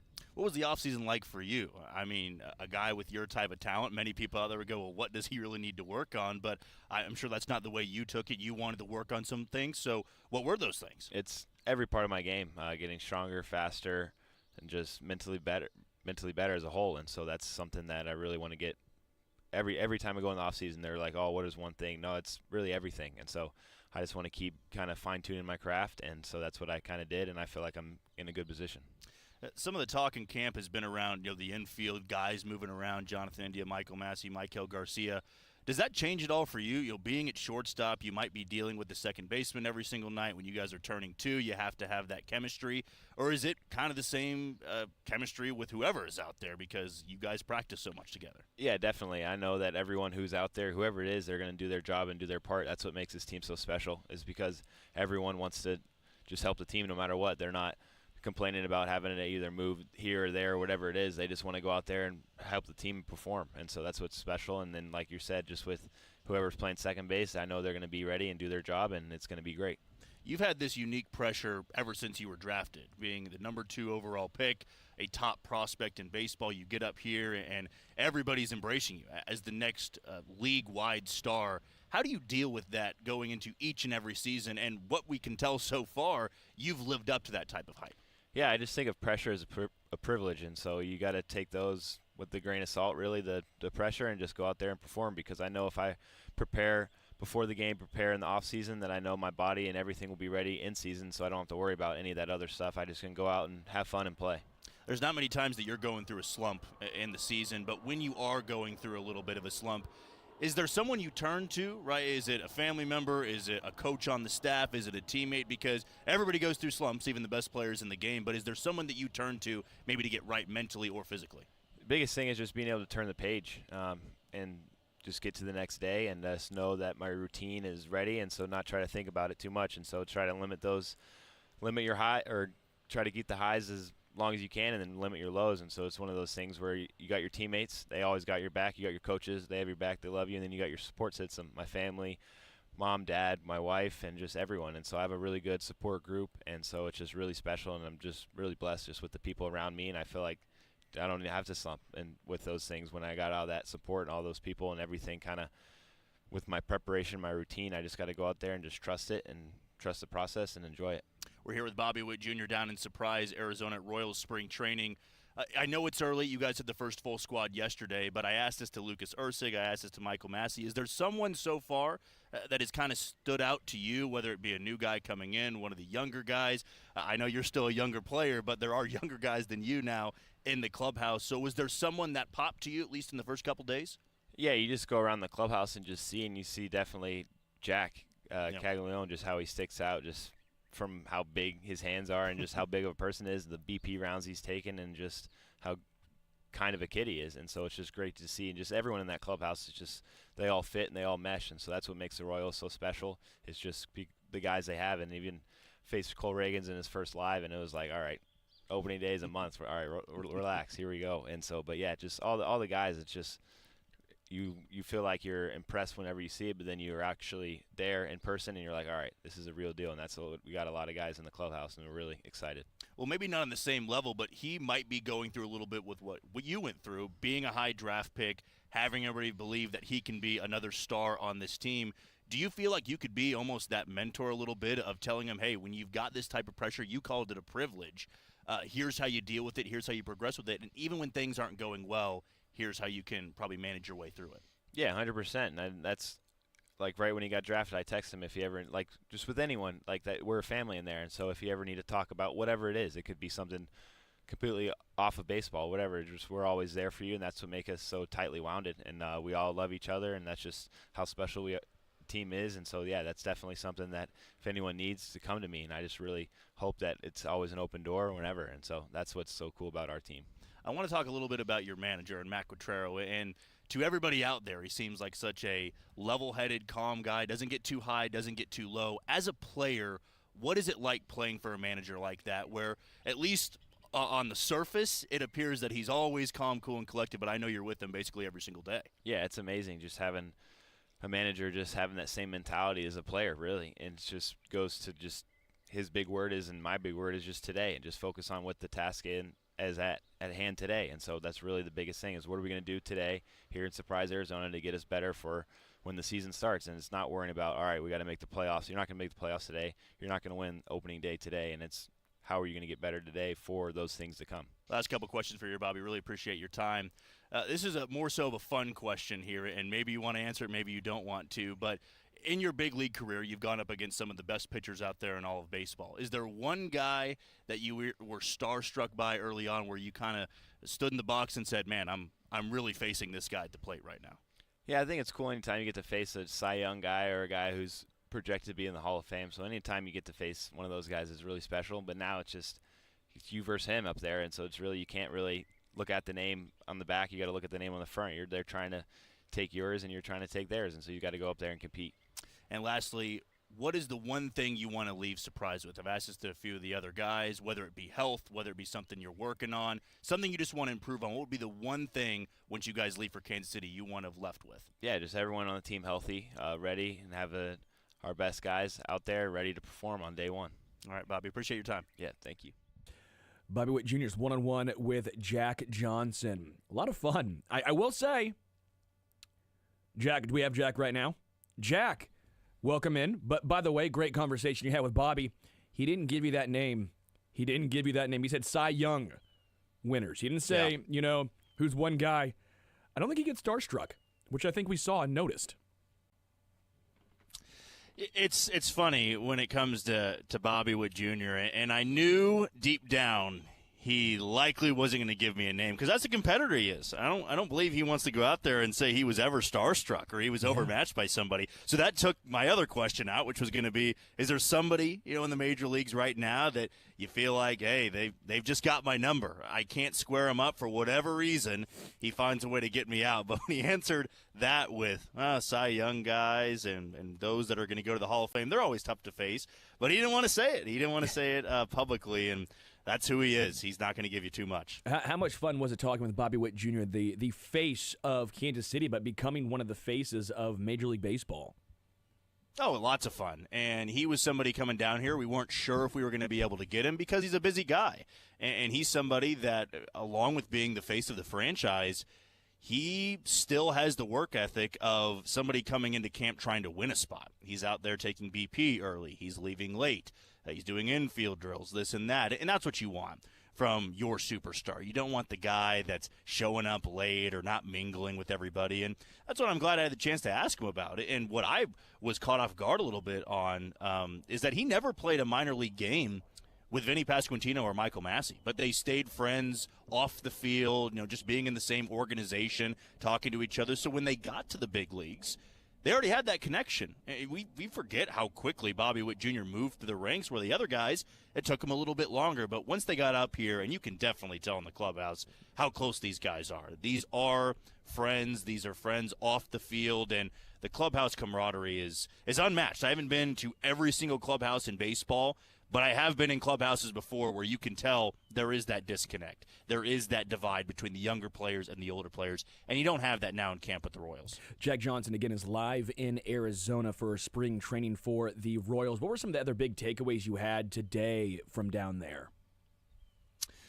You know, it's one of those things in camp where you try to differentiate just the spring training aspect, right, and what really is going to matter in the regular season. Of course, you can be impressed by a bullpen. You can be impressed by a round of BP, and they're up there practicing right now. Saw the schedule of who was going to be throwing live BPs. I feel like Bubic is going today. I want to say Lucas Ursig will be throwing a bullpen session, facing live hitters as well. So I'll be up there here in about 30 minutes or so getting a good look at that. But, you know, some of the younger guys, this is more so in the clubhouse, and this is how they mingle with other guys. You can tell some of the relationships are already blossoming, if you will. Jack Caglione and Carter Jensen, two of the top prospects in the organization, they're always talking with each other, and they were down in the Arizona Fall League together. You can tell they've got that connection, and that's good to see that some of the younger players there, they have somebody they can go to, because it has to be daunting. They're in a big league camp. Some of these guys are 10, 15 years older than them, and they know they have that type of pressure. Both Carter Jensen and Jack Caglione, though they're young, though they're inexperienced when it comes to major league talent and dealing with those guys, facing those guys, they're carrying themselves very professionally. It's a great clubhouse to just people watch, if you will, see how these guys interact, see how they interact with the coaching staff. I brought this up on the program yesterday, but when you have Alex Zumwalt going around, you have Brian Sweeney going around, when they chat with these guys one-on-one, there is intent with their listening. They are taking in just what these coaches are saying, and when you have that connection, it goes a long way to on-field success. We forget at times how long a major league season is, and if you don't get along with your teammates or you don't get along with your coaches, it damn well shows on the field, right? Those are not going to be very good teams because you get tired of each other. You get sick of each other. And these guys, it was the same way last year, that they like being here. They like being in this clubhouse. They look up to the veterans, and the veterans don't look down on the rookies. That's what's been standing out to me in the 3 or 4 days we've been down here. Yeah, I guess one thing, were you ever there for Mike Matheny when he was the head coach, or have you only been down for Q? Yeah, didn't get a chance to come down here for Mike Matheny's final year, but definitely spent a long time going to games in the clubhouse in 2022 when Matheny was still there. Yeah, I would love to know just the differences. Obviously, it's going to be different, which, by the way, it sounds like the Royals are doing a Andy Reid Chiefs training camp / spring training crossover here now, right? Everything is done with intent. But, yeah, what were the main differences between the final year of Matheny's clubhouse versus now? Obviously, you were not there, as you mentioned, for spring training, but you were there in the clubhouse. What were the differences like? You know, and it's not to speak illy of Matheny and how he ran things, because what I will always say about Mike Matheny in the time that I covered for a little bit the 2022 Royals, and we would go out there and get post-game audio, Matheny really wanted it to work here. I never got the sense that he mailed it in. I believe that with that second chance, you know, after being fired in St. Louis, coming over here where at the time, let's be honest, there were different expectations. When you're a manager of the Cardinals and you aren't winning 90-plus games every single year, you're probably going to be on your way out. And that's what happened to Mike Matheny. But getting that second chance to come here and manage not far from where St. Louis is, he took that as a big responsibility of, I can be this guy to show how good of a manager I am, how I've adapted to the game. He took an analytics course before joining the Royals, so it wasn't like he was coming in here with the old school mentality and I'm going to do things the same way. He learned from some of his mistakes. Unfortunately, the roster was just never good enough. And even if he had this type of roster, I'm not sure it all would have worked out, because the differences I've seen, and I asked Bobby, as you guys heard, about what it's like to be this player going out there every single day and playing for a guy like Matt Quatraro. It's more of the calm, cool, and collected. Not too high, not too low, where I always got this sense that Mike Matheny was this game is everything. And yes, on the surface, when you hear that, hey, we're trying to win every single night, we are treating this like a playoff game. Yes, in theory, that is the right thing to do. Matt Quatrero says, let's just win the day. Let's just win this game, and we'll move on to tomorrow.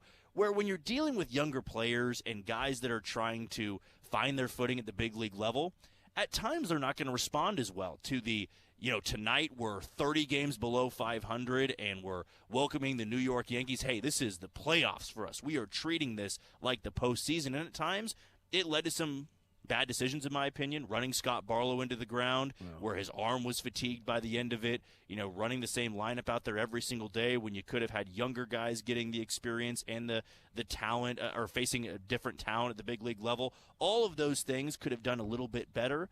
But in that big difference between clubhouses, it felt more tense when Matheny was here. And again, I wasn't in there every single day, but sometimes when you were down there, it was a little bit more quiet. It didn't seem like as welcoming, as inviting, and maybe that came down to them not being a very good team. They lost 95-plus games the final year he was there. But even in the year that Matt Quatrero was there and they lost 106, they still had the camaraderie, they had the chemistry, and you could see that from day one, and you've now seen it in back-to-back years down here at camp. What I'm so excited about with some of these young guys is they're no longer having to be the savior.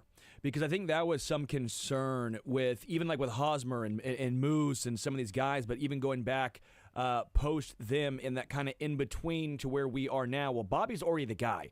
You already have the MVP candidate on your team. You no longer have to be the superstar. You just have to make sure you are the guy. So that takes some of the pressure, in my opinion, off some of these young guys. It takes the pressure off of a Jack Caglione, who, yes, we all expect to be great, and we all hope he's going to be great, but you don't need him to be the MVP candidate because Bobby Witt Jr. is already that, which I think, you look back at the big four pitchers, I think is who it was, and they all had that, the house down there in Arizona. Was it Brady, Bubich, Alec Marsh, and Jackson Kowar, if I'm not mistaken, correct?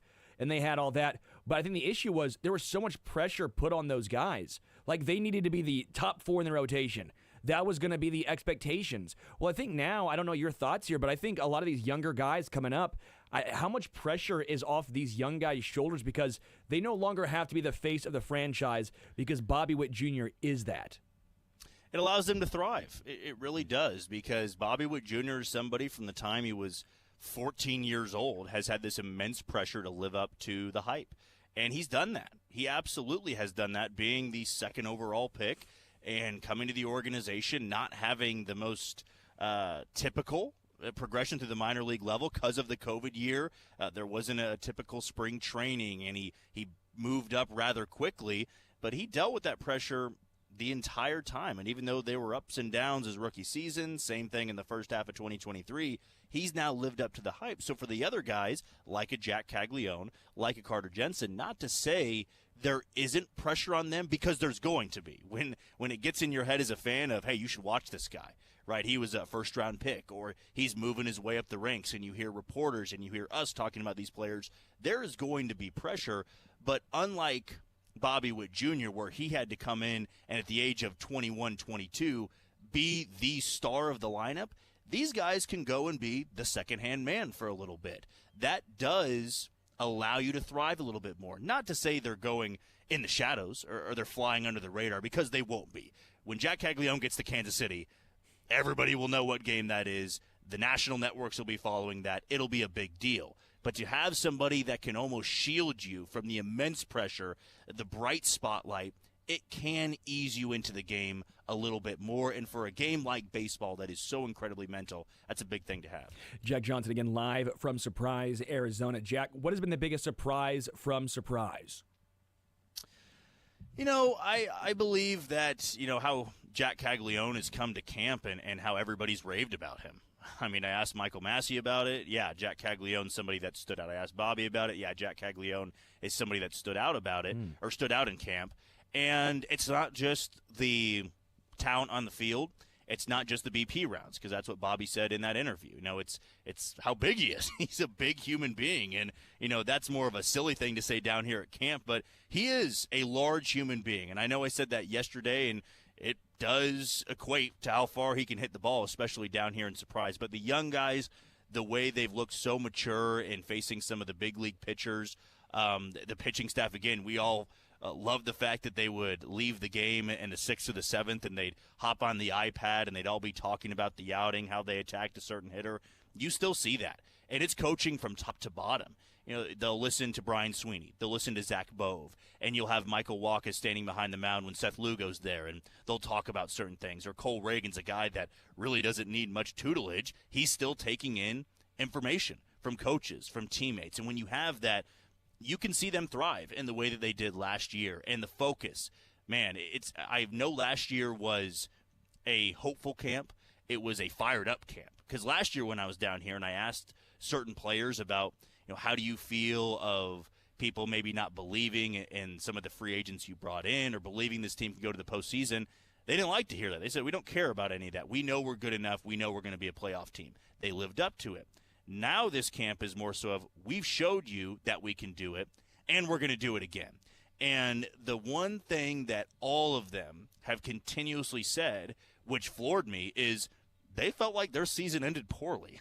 They were very upset at the fact that they couldn't beat the Yankees. They felt they were good enough to beat the Yankees, and to lose those final 2 postseason games at Kauffman Stadium, it has stuck with them for the entirety of the offseason. Otherwise, they wouldn't be talking about it here in camp. They would more so be alluding to, hey, it's a new season. What happened, happened. That's behind us. They are using it as 100% motivation. And whereas everybody nationally would say, great season, you lost to the eventual American League champions who took the Dodgers to 5 games in the World Series, there is no shame in that. But guess what? These guys do feel shame in that. They feel like they could have gone farther. They feel like they matched up well, and they were maybe at times the better team than the New York Yankees. They were in Game 2, and there were flashes in Game 3 and Game 4. They looked really good. But at the end of the day, they lost that series, and they felt like they left a lot on the table. And you certainly want to hear that from the veteran guys here in camp. Well, that reminds me almost of 2014 to 2015.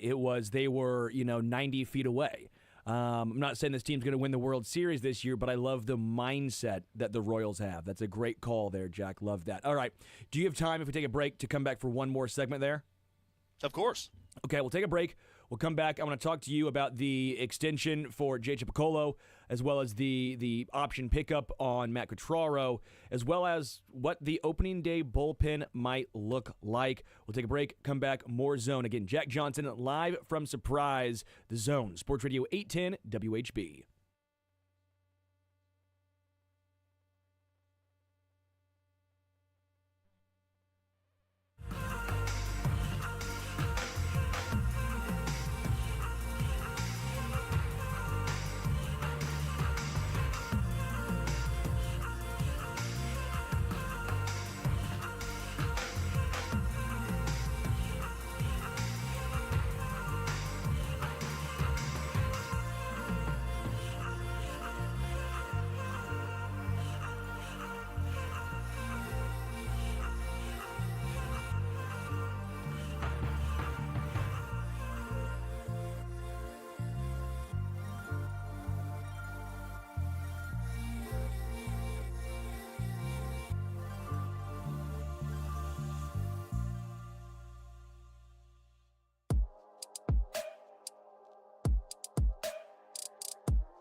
Welcome back to the Zone, Sports Radio 810 WHB. Sterling Holmes, Dylan Michaels, Jack Johnson, live in Surprise.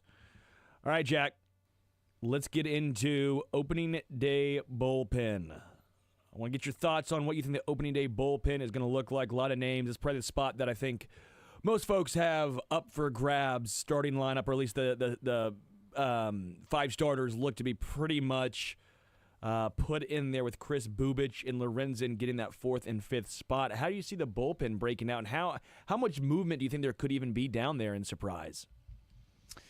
I wouldn't expect too much movement unless somebody was to get banged up down here in Surprise, and that's always a possibility, right? We had no idea that Alec Marsh and James MacArthur would have a delayed start to camp until we got here. But you evaluate the options that are there. You evaluate the returning guys, and there's just not many spots up for grabs. I said this on the program yesterday. There might be one where you could interchange a few names, but I have 3 lefties here. I've got 4 righties, actually 5 righties, excuse me, and most of them are returning players. Daniel Lynch, to me, if he stays healthy in camp, and he'll be starting the Cactus League opener on Friday. That's what Q told us this morning, and then it's Noah Cameron and Chandler Champlain, 2 prospects, of course, piggybacking him in that opener against the Rangers here in Surprise. But I have Daniel Lynch as the long reliever, same spot he was in to close out the year in 2024. Sammy Long will be back. I'd imagine, there's not much competition for that spot for another lefty, and then Angel Serpa is going to be the other lefty there in the bullpen. Brings you more of a power look from the left side, more of a sinker ball pitcher, where Daniel Lynch and Sam Long are more so of the fastball slider combo guys. John Schreiber, he's going to be back, of course. Not much competition there. Yep. And then the big 3 in the back end of the bullpen, Hunter Harvey, Carlos Estevez, and Lucas Ursig. And the one that I would say is technically a position battle, but it's going to come down to health, in my opinion. That's Carlos Hernandez. I have Carlos Hernandez in my projection because he's out of options. That isn't to say that he gets to waltz through camp, having written on his back, I'm out of options, therefore I can't be demoted. The reality is he could have a bad camp, and they say, all right, we're moving on. We're either trading you or we're just going to DFA you and hope that you clear waivers and come back to the minor league organization. But because he was in the bullpen in September, they love the triple-digit fastball. He's the hardest-throwing guy in that bullpen. He seemed to get better as the season went on last year. I have him in the bullpen. However, I would keep an eye on Steven Cruz. He is somebody that in his limited action last year, I thought looked really good. Started to throw more of a cutter than his traditional fastball to get better command. Didn't walk anybody in the 4 or 5 outings that he appeared in. He's Carlos Hernandez 2.0, but Carlos Hernandez with a cutter. And that's what I've always wondered. If Carlos Hernandez did add something else to his arsenal, would he be a better bullpen guy at this point in time? Would he even be battling for a spot? And I guess we'll never know because his arsenal is going to be the same there. But Steven Cruz could battle for that spot. I doubt they would run with 4 lefties in the bullpen, so you can throw away Evan Sisk making the team. You can throw away Noah Cameron. Those guys will likely begin down in Omaha this year. But that's who I got. Those are the options, and I don't expect much movement unless, of course, there would be an injury. Isn't Chris Stratton still on the 40-man? Yes. So you're writing him off, correct? I am. Look, there is a possibility that with a strong camp and the belief that, hey, last year was a fluke, and we saw what he did for an eventual World Series champion Rangers team, which was a guy that logged over 70 innings out of the bullpen. Like, that's not lost on anybody. That is valuable, especially if you can have a sub-4 ERA, a whip that's around the league average, thinking maybe 1.00 or maybe 1.1. That's all fine and dandy, but what was weird last year for Chris Stratton is he struggled with command in ways that he never had in his entire career. Maybe that was injury. Maybe that was all mental. However, he's got an uphill battle just because they've added to the bullpen. There's more hard throwers out there, and where's the role for him? If you're going to keep John Schreiber, he's your 6th, 7th inning guy. If you're going to keep Carlos Hernandez, he fits that mold as well. Hunter Harvey, same thing. Where's the spot for Chris Stratton? So I'd imagine he's a trade candidate in camp to get maybe a minor league throw-in or to get some extra cash there. But if he does have a strong camp and somebody gets banged up, there is a pathway because he's on the 40-man roster. Oh, you mentioned right there Hunter Harvey. I don't know if you've seen him throw down there at all. Just wanted to know your thoughts on what he looks like. Obviously, that was a big trade deadline acquisition that fizzled out. Obviously, injury played a part in that, but before he just did not look good. Maybe worn down from the amount he was getting used in Washington. But what are expectations for Hunter Harvey, and do you think he bounces back? Because when he came to KC, that really was the outlier in the past about 3 or 4 years for Hunter Harvey. I don't believe he was ever healthy when he got to Kansas City. And it's not that he would have failed a physical, because he didn't fail his physical before he got to Kansas City. But from the first time he took the mound in a series against the White Sox and got roughed up a little bit, I don't believe there was that 100% look to him. And I spoke to him on Sunday, and asked him if he was 100%. I understand it's the training camp motto of I feel like I'm in the best shape of my life. But that is a question he was definitely going to be asked. Are you 100%? Because your injury last year flew under the radar a little bit until it happened, and there were multiple setbacks. And when I spoke with Jalen Thompson, who covers the Royals for the KC Star, does a great job, we had discussed that injury, and he said, it was a back injury that was right in the middle of his back, so you can't rotate as well. And to be out there on the mound, how can you be 100%? I mean, you know how much twisting and turning you have to have, and when you throw 100, that's not going to be possible anymore. And now that he's in camp, haven't had the chance to see a live-action BP just yet from him. I believe he's on the schedule for today, that sometime this afternoon. But he said he's 100%. I'll take his word for it. The Royals have high hopes for him, though. They do believe that last year was a blip on the radar. He wasn't healthy. Now that he is healthy, he'll be able to return to form that we saw in Baltimore and in Washington. I want to finish up here with you, Jack. I know you got to get out there. But with J.J. Piccolo getting the extension, obviously Q getting that 2026 contract picked up right there, just how impressed have you been with let's start with J.J. Piccolo, because I think that's the biggest change. Nothing against Dayton Moore, right? But I think at one point it was, okay, the Royals need to move on, and it's that Dayton Moore style. Is J.J. going to be different enough than Dayton? Well, J.J. has been. He has been more transactional. J.J. Piccolo has helped build this team to take him back to the playoffs. I guess how impressed with you? How impressed have you been with J.J. Piccolo and what he's done?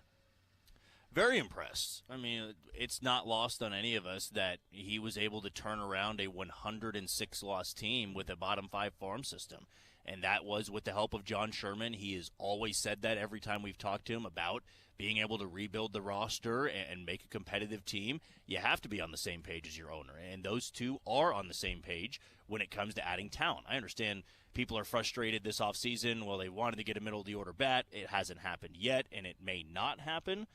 But also, they were able to retain a lot of their talent, and they were able to bring in more guys. They were able to make trades. They were able to find hidden gems out there like a Cole Reagans, and flipping 30 innings of Aroldis Chapman to Texas and bring in now the frontline guy for your rotation.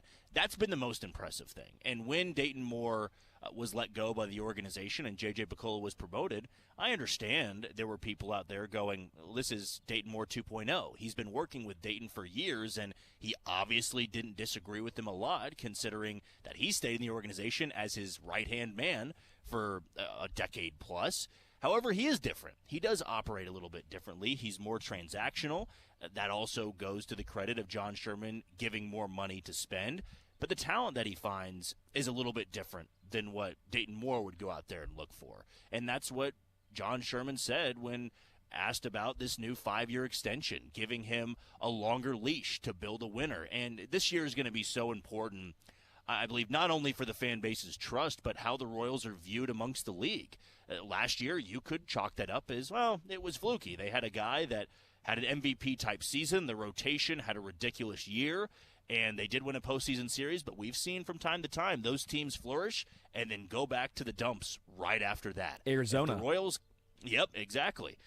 So for the Royals, if they build off this past year and they win a division, they get back to the postseason, man, now you start to look at them differently, and you go, that's a top team in the American League. That's a playoff team year in and year out. And though 2 years isn't a lot, how many times in the last 30 or 40 have the Royals put together back-to-back good years, back-to-back postseason years, I might add? Yeah. We're so soon to forget that the core, the group that brought a World Series championship and 2 American League pennants, they only went to the postseason back-to-back years once. They didn't in 2013, They were 500 in 2016, and then were sub 500 in 2017. This would be a pretty historic step for the Royals if they are to get it done this year. Jack Johnson, again, down there in Surprise, Arizona. Have fun down there. Thanks for bringing all this phenomenal content back up here. Again, loved your Bobby Witt Jr. interview. Make sure you guys follow Jack on Twitter as well. Jack, appreciate it, man. Hey, thanks, Sterling. See you guys in a few days. I am jealous of the weather. He has to bail. He has to go enjoy the weather. Talk to some ball players in 75, 80 degrees while Dylan and I just get to talk to ourselves in the frozen tundra Well, that's like that every is day. Kansas. You talk to yourself all the time in the voices. Well, yeah, it's like Split. Right. Me too. I mean, no shade. It's how we, get by every day. We all have an inner monologue, right? You all have like a voice. All work and no play makes Sterling a dull boy. Of course. What's your inner monologue? What voice is it? Ooh. I don't know. Probably, it sounds just like this. So. Mine's Christopher Walken. Oh. Why is that? I don't know. Just because it was the first name that popped in your head Yeah, there? that actually was the first name that popped in my head right That's there. the one that's talking right now? Yeah. Okay. I was thinking of what I was thinking who's the Gottfried? Was it not Gilbert Yes. Gottfried? Yes. Good one. Mine would be the old man in Secession. The dad. Oh, yeah, that Brian Cox. the The actor is his name. Yeah, that checks out for you. Yeah. Someone's gonna say, but we'll save it. I embarrassed myself enough yesterday on the ending of the show with Mick Schaefer, saying a word wrong, a sentence wrong, and we don't need to bring that up. So what we're gonna do is we're gonna take a break. 1 o'clock, we'll be playing in the one Sports for Leisure with Lebo and Zach from Sales. Zach was our first choice, is what we tell him. We're going to have some fun playing fact or fiction. Fact, I have created all the questions already, Dylan, so look at that. Prepared on this show. It's what we do. It's what we do. We come back. I do want to talk a little more baseball, a little more Royals, including a couple of the conversations that Jack had. One I want to get to, which is he sat down with Carlos Estevez. I think this is pretty interesting. Again, I think Carlos Estevez might even end up with the most saves on this team because I think they might use Lucas Ursig in that fireman role. So excited to hear Carlos Estevez as he joined Kansas City. So we'll take a break, come back, more right here on The Zone, Sports Radio 810 WHB.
Again, our live coverage of Royal Spring Training is brought to you by WeatherTech Renovations, Kansas Lottery, Randy Kerno, Buick GMC, and CBD American Shaman.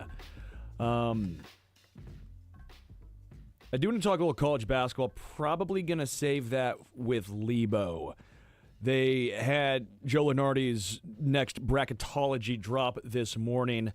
I think some interesting tidbits to take away from here. Just some fun talking points with Leibs. So we'll talk with Lebo in the 1 o'clock. Again, sports or leisure in the second segment.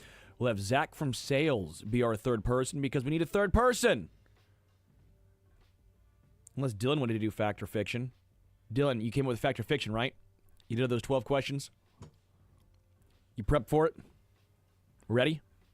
Bad news for you. Fiction. Fiction. It's fiction. All right, but Jack did talk with Carlos Estevez, one of the new relievers for Kansas City, has 57 saves over the past 2 seasons. I really like this move for Kansas City, bringing in Carlos Estevez, hard thrower. Here is Jack down there in Arizona at spring training, talking with Carlos Estevez. Down here in Surprise, Arizona with Carlos Estevez, a newly acquired member of the Kansas City Royals. First and foremost, Carlos, how does it feel to be down here in camp with a brand new team? It feels great, man. I like the atmosphere of this group, and I like what I've been seeing here, and I'm pumped. This offseason's been a little bit weird when it comes to the free agent market. I mean, you go in there as one of the top relievers out there, but it takes a little bit for you to get signed. So when did the Royals first show interest in you, and how did that deal kind of materialize? They kind of checked in early January, and then I was still negotiating with some other teams, and then they called like a week later, like, hey, we're really interested. We're gonna make an offer, and from there it was quick. Honestly, it was really quick. What intrigued you about Kansas City? I know you're getting offers from a lot of other teams, and sometimes it's just the best offer on the table. But what stood out to you with the Royals? Honestly, the way that this team plays, man. I've been seeing them for a few years. I saw the bad year. I've seen the good year, and man, the one thing that they don't change is how hard they work. They play the game, and it makes a difference. I mean, it makes a difference, and they look out there that they don't give anything for granted, and that's one thing I really liked. And I mean, they have a contending team. Like it's a good team. I would love to form part of something great. Let's do it. I know you weren't here last year, but coming out of the pen, there weren't a lot of hard throwers. Now there's 4 or 5 guys, including yourself, that can throw 100. Yeah. Is there a little bit of competition there of maybe who throws the hardest out of the bullpen? Honestly, no. I mean, I'm to the point where I know I don't need to throw 100 to get out. So I'm a little over that, but still, I love to have my velocity, and I love pitching that way. But man, I'm just excited to see that many arms like that back there in the bullpen. And I think it's going to be a really good thing because a lot of us, like for the little that I have been here and seen, they don't really worry about velocity. They just want to get better and man, get out there and get outs. And lastly, I've asked it to a few of the other relievers today. There's no set role, it feels like, with this bullpen. Guys are going to be closing games. You're going to be closing games. Sometimes you might throw in the 7th or the 8th. How do you prepare for that? Your mindset of, I might need to be ready early for the 7th. I might need to be ready to get the final 3 outs of the game. Honestly, sometimes the game tells you where you're going to pitch, and you kind of know which guys you're going to face, like which guys the manager, the team wants you to face, and I think you're going to have a good idea of it. At least for me, I know maybe some other younger guys. I gotta help them understand that, which I'm fine because I had some guys that actually really helped me a lot with those things, like understanding the game, seeing who are you better against, and all those things. And I think that's the next step we gotta take. So I like that from Carlos Estevez, Jack again down there in Arizona talking with him. But my favorite thing he brought up was, Jack asked him, all these guys now throw hard. Is there a little competition? Who throws the hardest? And he goes, no, not anymore. The older I've gotten, I realize I don't need to throw 100 to get outs. The reason why I think that's so important and why I think Carlos Estevez actually believes that, in 2023, he had a walk percentage that was 17th percentile in baseball. Last year in 2024, it was 86th percentile in baseball. He cut it in half. his walk rate. Just an incredible job of Carlos Estevez realizing, hey, yeah, throwing hard's great, but it's not doing me any good if I'm walking guys. In 2023, his whip was 1.49. Last year, 0.91. Now, I get it. Do you want to be buying on the high side of a guy who's now 32? I understand the concern. But in 2022, he had a 3.47 ERA. In 2023, he had a 3.9 ERA. In 2024, he had a 2.45 ERA. All three of those are going to play. Last year was the best, yes, don't get me wrong, but the other seasons were solid in their own right. And again, I think actually 2023 was one of the outliers. 2022, 54 strikeouts in 57 innings. 2023, when the walk rate exploded, he had a lot more strikeouts, 78 and 62 in the third innings. Then last year, I think he finally found that nice combo, the culmination. 50 strikeouts in 55 innings. Not great. Not horrible by any means, but not great for a guy who probably throws, 97, average 96.8 miles an hour on his fastball last year. But again, the whip, the control, the ability to understand. I love that from Carlos Estevez. Again, maybe not the best strikeout pitcher, a guy who can get strikeouts, but again, that walk percentage going down the way it did. I'm glad Jack brought that up, and I love Carlos's answer. Excited to have Carlos Estevez in the Royals bullpen. Another interesting aspect of Carlos, gets a lot of fly balls. Fifth percentile in ground ball percentage. But playing at the K, playing at Kauffman, more often than not, that is going to play. Again, I think Carlos Estevez is going to be a lovely fit here in KC. Whether it's him, Ursig, a plethora of guys closing out games, I really enjoy and feel optimistic about the back end of the Royals bullpen. We'll be joined by Todd Lebo coming up next to play a little fact or fiction, plus talking a little college basketball. Right here, Lebo up next on The Zone, Sports Radio 810 WHB.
He said he walked, because you told me to ask him about that, so I made sure I asked him. Yeah. He said he walked the entire way from the Caesars Superdome all the way back to his hotel.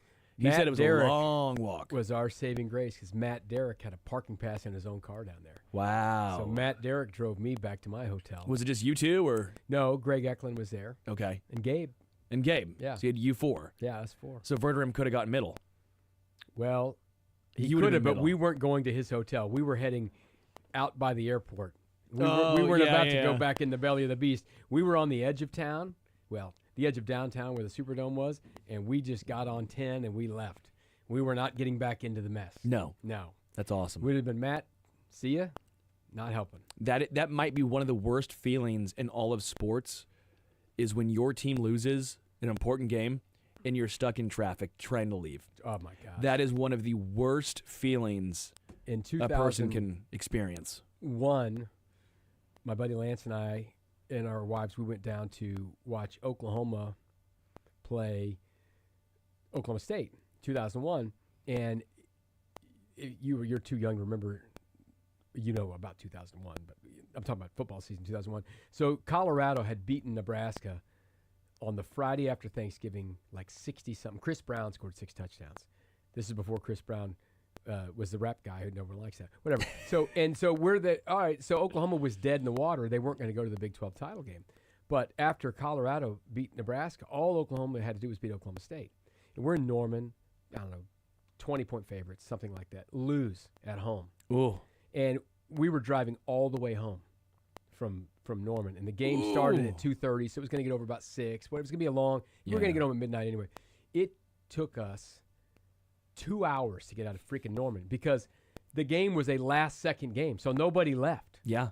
Oh, my You're God. stuck. It was the worst ever. Just sitting in traffic Stewing. with angry Oklahoma fans. Rational people.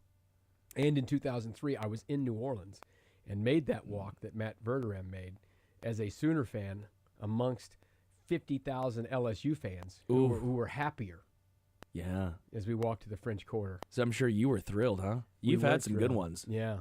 I've had a lot of good times in my life, but those were not great. Those ones. weren't the ones No, that those stand weren't the out. ones. You remember the losses more than the wins. I promise you that. But I remember this was how long ago this was, before the SEC dominance. This was 2003. The SEC hadn't won all these national championships. Before that, it was like, at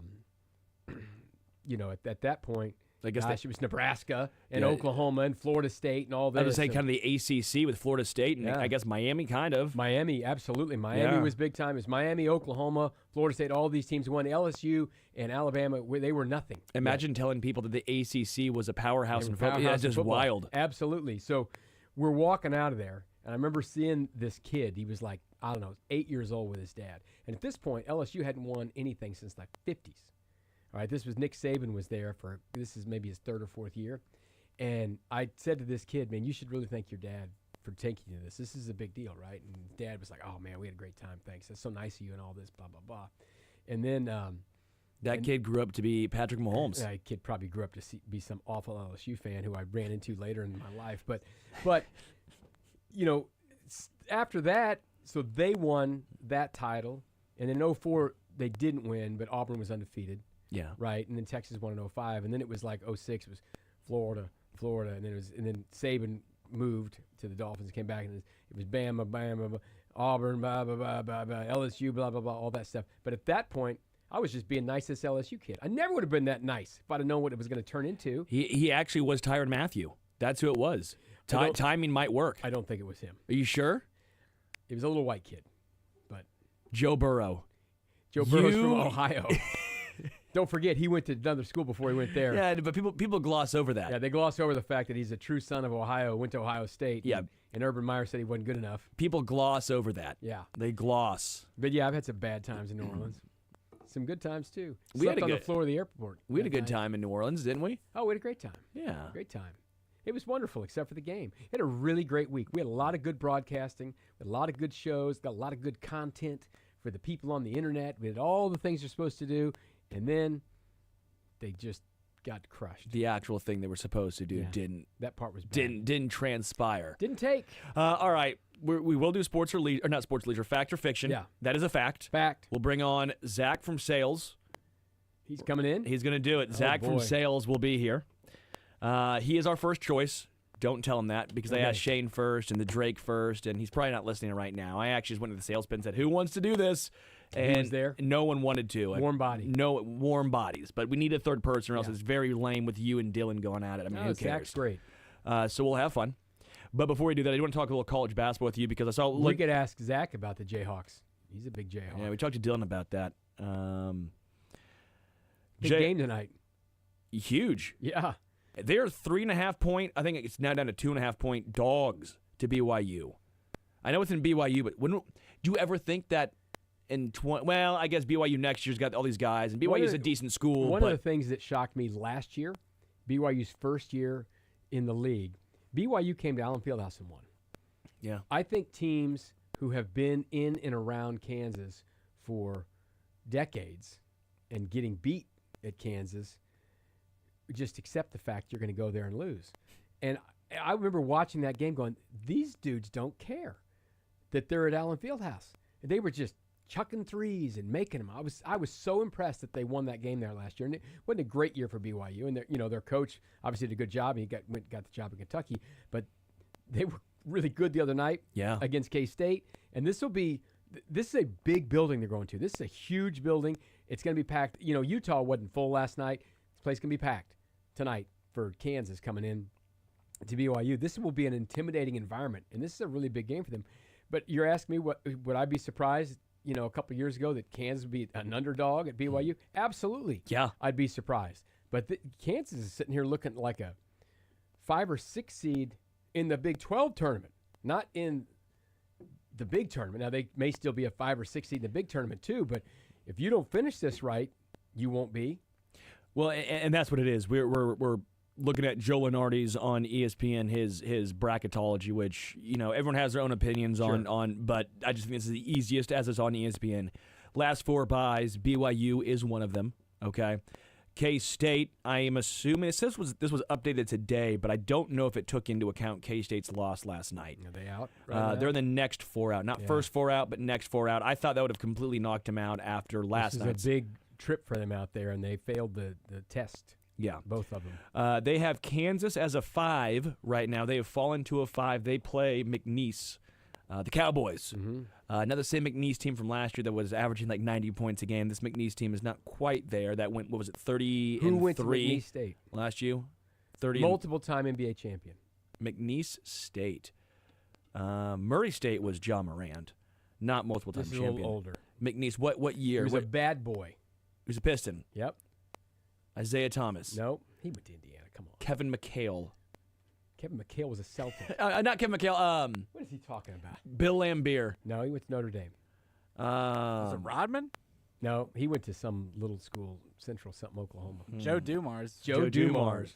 We McNeese just, State. we just eliminated Elimination, yeah. Joe Dumars. Anyway, I was going to start getting into the early 2000s. I'll predict Rasheed this. Wallace. They're not playing. Ben Wallace. They're not playing McNeese State. That's what Joe Lenardi gets wrong. Well, it's He no gets the longer seeds right, it's no but, longer yeah. McNeese State. It's now just McNeese. The McNeese. state's been dropped off. It's gone. Only Joe Dumars gets that. Only that. And Yeah. what about Tayshaun Prince? Where'd he go? Kentucky, What about Rip Hamilton?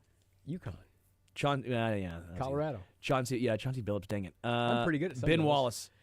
He was like went to D2. Yeah, he was a smaller school back east somewhere, I think. I don't know where Ben Wallace went. Ben Wallace went to Virginia or like Old Dominion, something like that. He went to. Give me a second. This is a fun game for you and me only, pretty much. Wow. Virginia Union. Virginia, I knew it was something like that. Sheed. He went to North Carolina.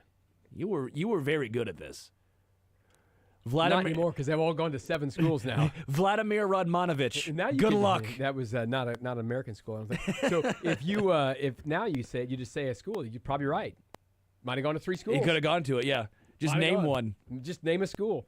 Chances are pretty good he went there. So Kansas 5 feels about right, I think, at this point. Maybe. Here's the deal. They've got 2 big ones. They need to do well in these next couple because their final 3 games of the year are tough. Yeah.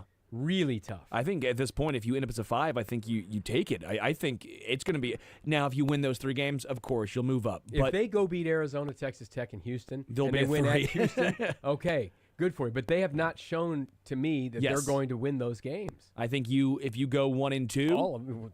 I think I it's think a you real take it. possibility. Yeah, You take 1 and 2, maybe. Missouri is a 5 according to Joe Lenardi. They're a 5 in the Midwest in the Indianapolis bracket. Move up with a big win tomorrow night. Yeah, that'd be huge, huge. Right now they're a 5 against Yale. I don't like it. Ivy League school. That's Missouri's kryptonite. They're going to play a zone against them again. Don't worry about that. This zone looks a lot better than the Princeton zone. Don't worry about that. That's not who they're playing in the tournament. Here's the deal. Missouri's got 2 big opportunities to win home games against Bama and Kentucky, right? That's their 2 big home games against ranked teams. They have coming up Bama and then Kentucky to end the year. in the year. So if they can win one of those, start tonight or tomorrow night, win that one. That would be a really big one. Tomorrow. I know tomorrow night. They're listen, I know Vandy's beating some people and maybe not the easiest place to go play, but I think they can win that game. They're going to win in Norman. I'll be shocked if they don't win in Norman. Ooh. Oklahoma is toast. Okay. They're done. It's At over for Arkansas. them. Arkansas, that's a game that's battle lines, And Arkansas has been uneven at best this year. So they listen, Missouri can play into an even better seed, I think.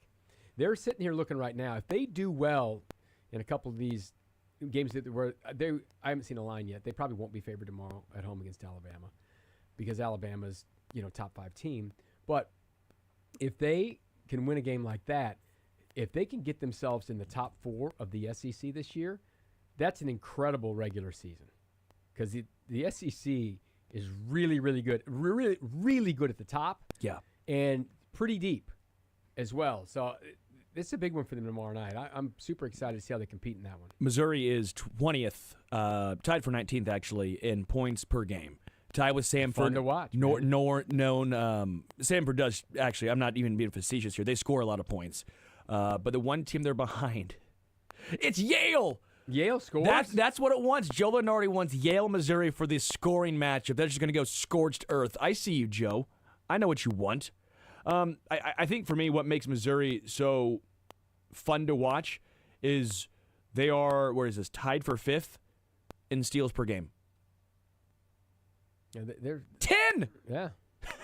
10 steals per game? They play high pressure, and they're fun to watch. I mean, as frustrating as they were last year, having better players helps. Yeah. But, I don't know. This is a big topic about college basketball. You used to be able to keep people around for 2, 3, 4 years, and you watch them grow. It's not how it's going to be now. Missouri has a little bit, though. Little bit. But Missouri has kept some of these guys. There's a decent amount of guys from last year's team that are on this year's team. Their role has adapted and changed. Right. But they're still here. But will they be here next year? Maybe not. I don't know. Tamar Bates will not because he'll. But even young guys may not be there. So getting to watch someone play at a place for 4 years is going to be an entire thing of the past. So you have to be able to gel early. Sure. Which they have done and continue to grow throughout the season. It's going to be a challenge for coaches to do this. The coaches who can adapt to coaching a new crop of people all the time and mix their talents together, whether they're young guys, old guys, been in your system for somewhere else, whatever, they're the ones who are going to succeed. Last year was a 1,000% failure for Dennis Gates. 100%, yeah. And this year, so far, is a monstrous success. So we need to see him continue to grow and do this. But they've impressed me. I mean, I was hopeful that they would win some games in the SEC, and they've far exceeded that, and they look like their trajectory is still going up this year. Well, because they have so many different ways they can beat you. They average 82.6 points a game. They don't shoot a ton of threes per game, but they get to the free throw line at a good clip. Yeah. Josh Gray gets 2 free throw violations a game against the opposing team. This has to be a record of what he set, right? Like, it has to be a record of the free throw violations he's caused. It's a trick. It's 2 a game. I love against Georgia. The Georgia players I'm like, do you guys not watch film on this guy? They probably don't watch field goal film, or free throw film. If you're a head coach of the SEC, say, Josh Gray's going to do this because he does it. Marcus Allen does it, as well as one more player on Mizzou does it as well. 3 different players do that same free throw motion where they do it. They kind of cock it. Mm-hmm. Josh Gray's is the ugliest, clearly. but he always misses the first one. He gets the violation, and then he get gets and then another he makes crack at it. You think they would learn, but they get to the free throw line. They force a lot of turnovers, as I mentioned, 5th most steals in the NCAA per game, and they only average 10 turnovers a game. They take care of the Good ball. recipe. I mean, again, Take it away. Don't give it away. Make free throws. Get to the line. this for me again. Can they?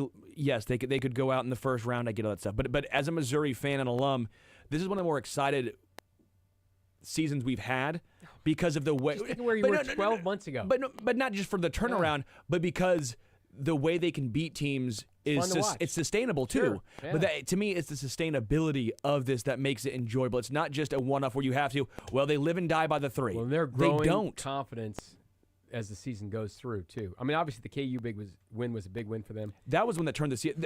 That to me was the Yeah. difference because they lost to Illinois by 3. Right. They lost to Memphis early on. Those are the two, real tests. Yeah, And then they had Kansas. Kansas, Well, that that was like, game- well, they're not going to win, and then they just boat raced them. So they really kind of took off from there. And listen, they've had some bumps in the road, but it's been They don't have a bad loss. They don't have a single bad Yeah. loss on their resume. No, it helps. They had a lot of them last year. I was gonna say that Kansas win though doesn't look as good now that they aren't the one. Well, you're the one that told me. I'm being sarcastic. Dylan, It Dylan doesn't look loves as good this. now, but at the time, That's what they needed. I agree with you. Yeah. I'm being sarcastic because we were doing a Kansas comparison. Well, I mean, of all they did big was beat the 6th place team in the Big 12, right? That's what you're saying at Right, home. exactly. But Duke early in the season for KU was, I didn't say that. I said that Duke My win bad, was North Carolina. huge. North North Carolina, Carolina. my Looking back now, the North Carolina game was nothing. But at Michigan the State time- looks better. at the time.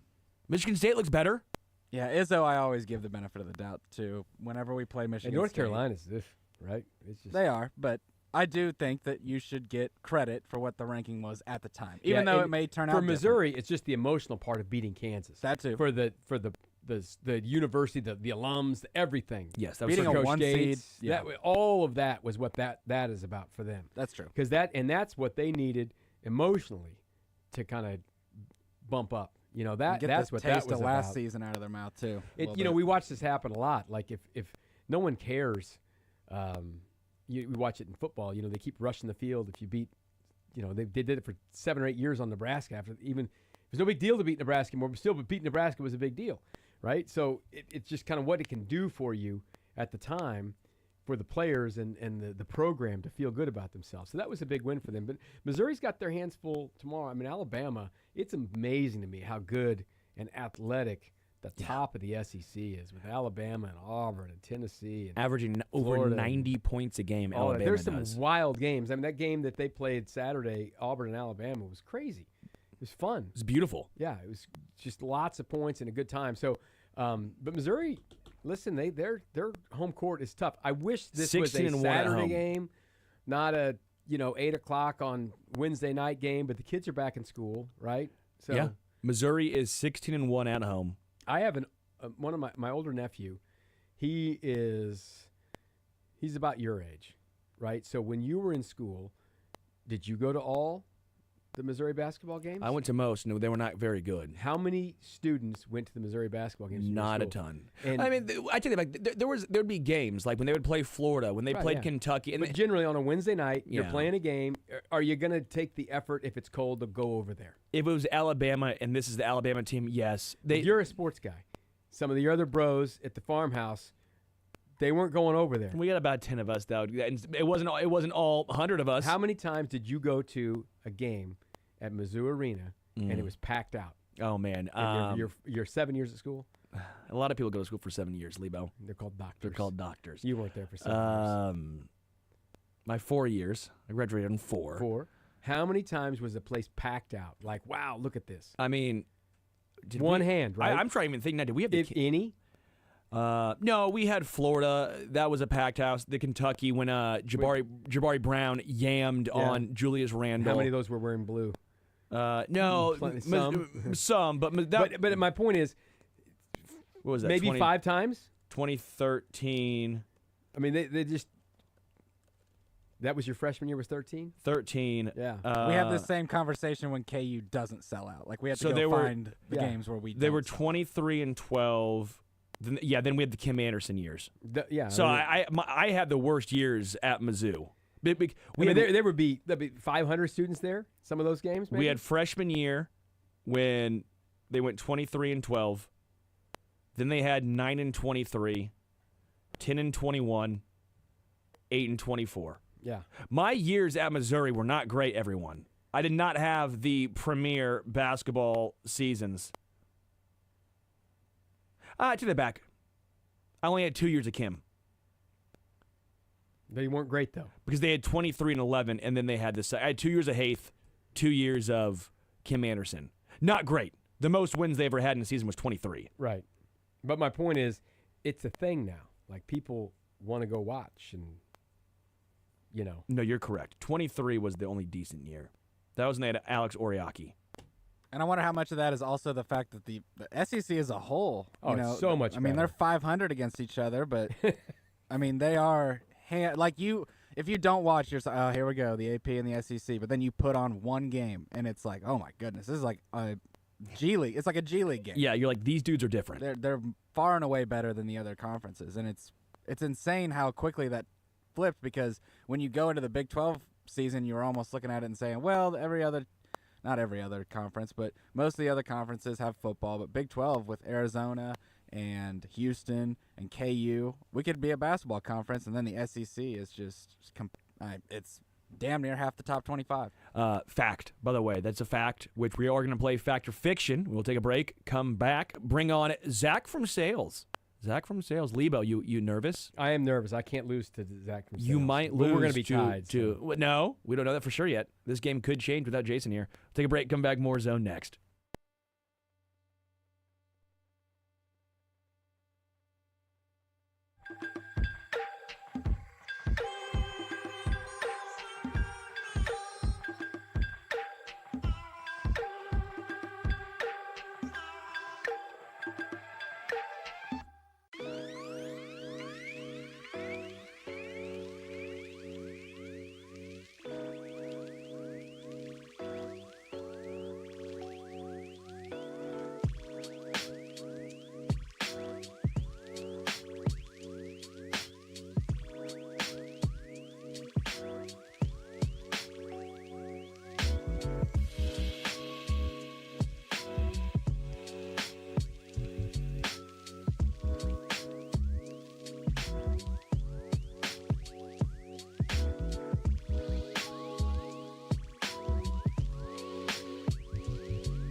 Sounds kind of like a hair metal band from back before I was Hair born, metal? So I don't know. Oh my gosh! Metallica. All right, Come so on, it's Metallica. hey, Luke, can't hear Luke over from you guys sales, talking, so.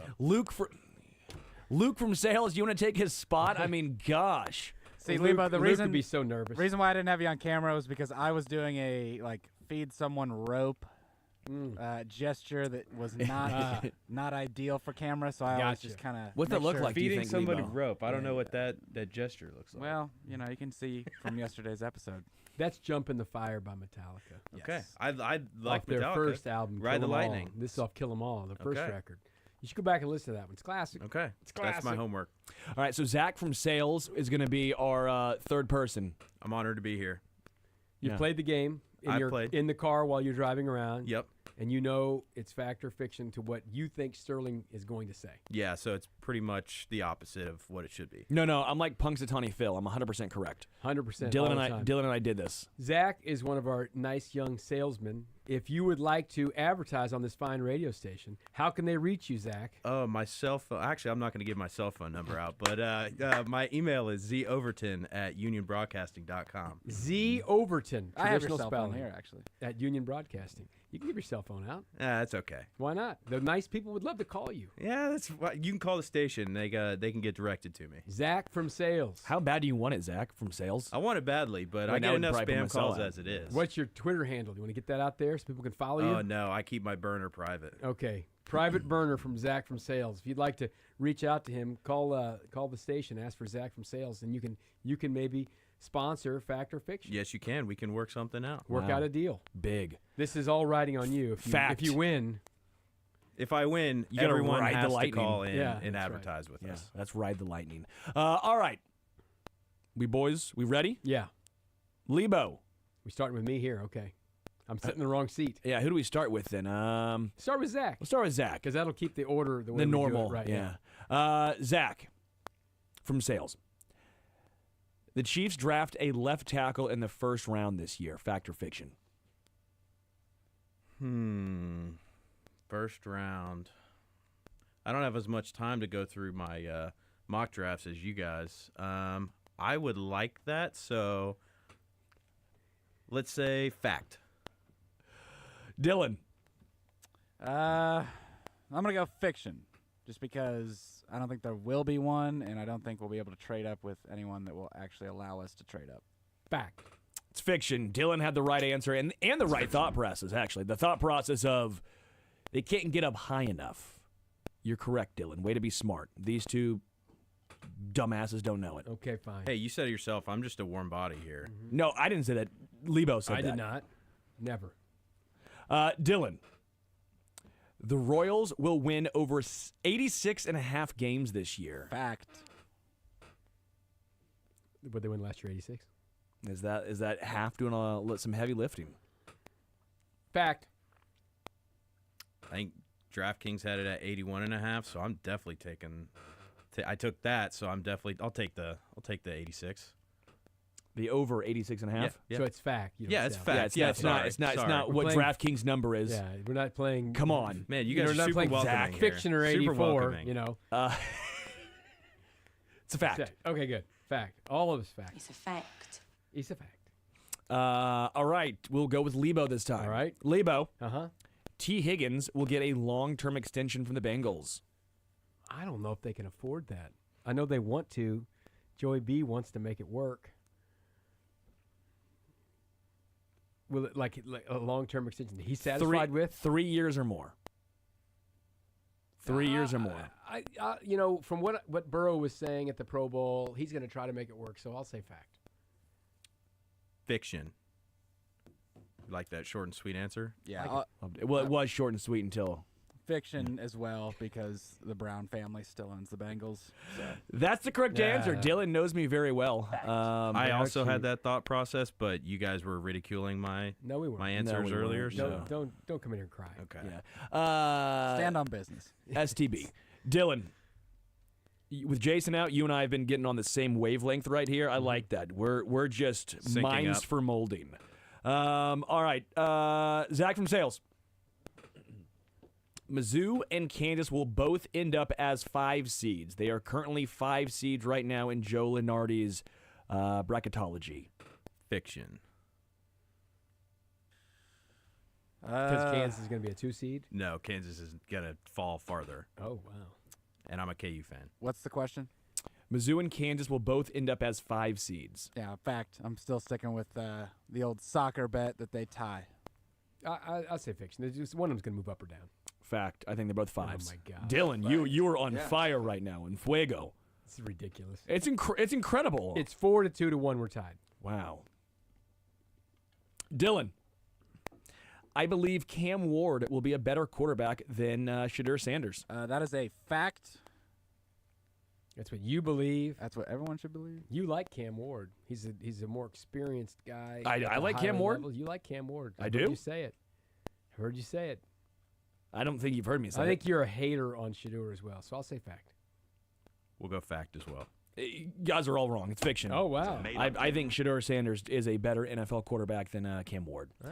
I've not been super high on Cam Ward.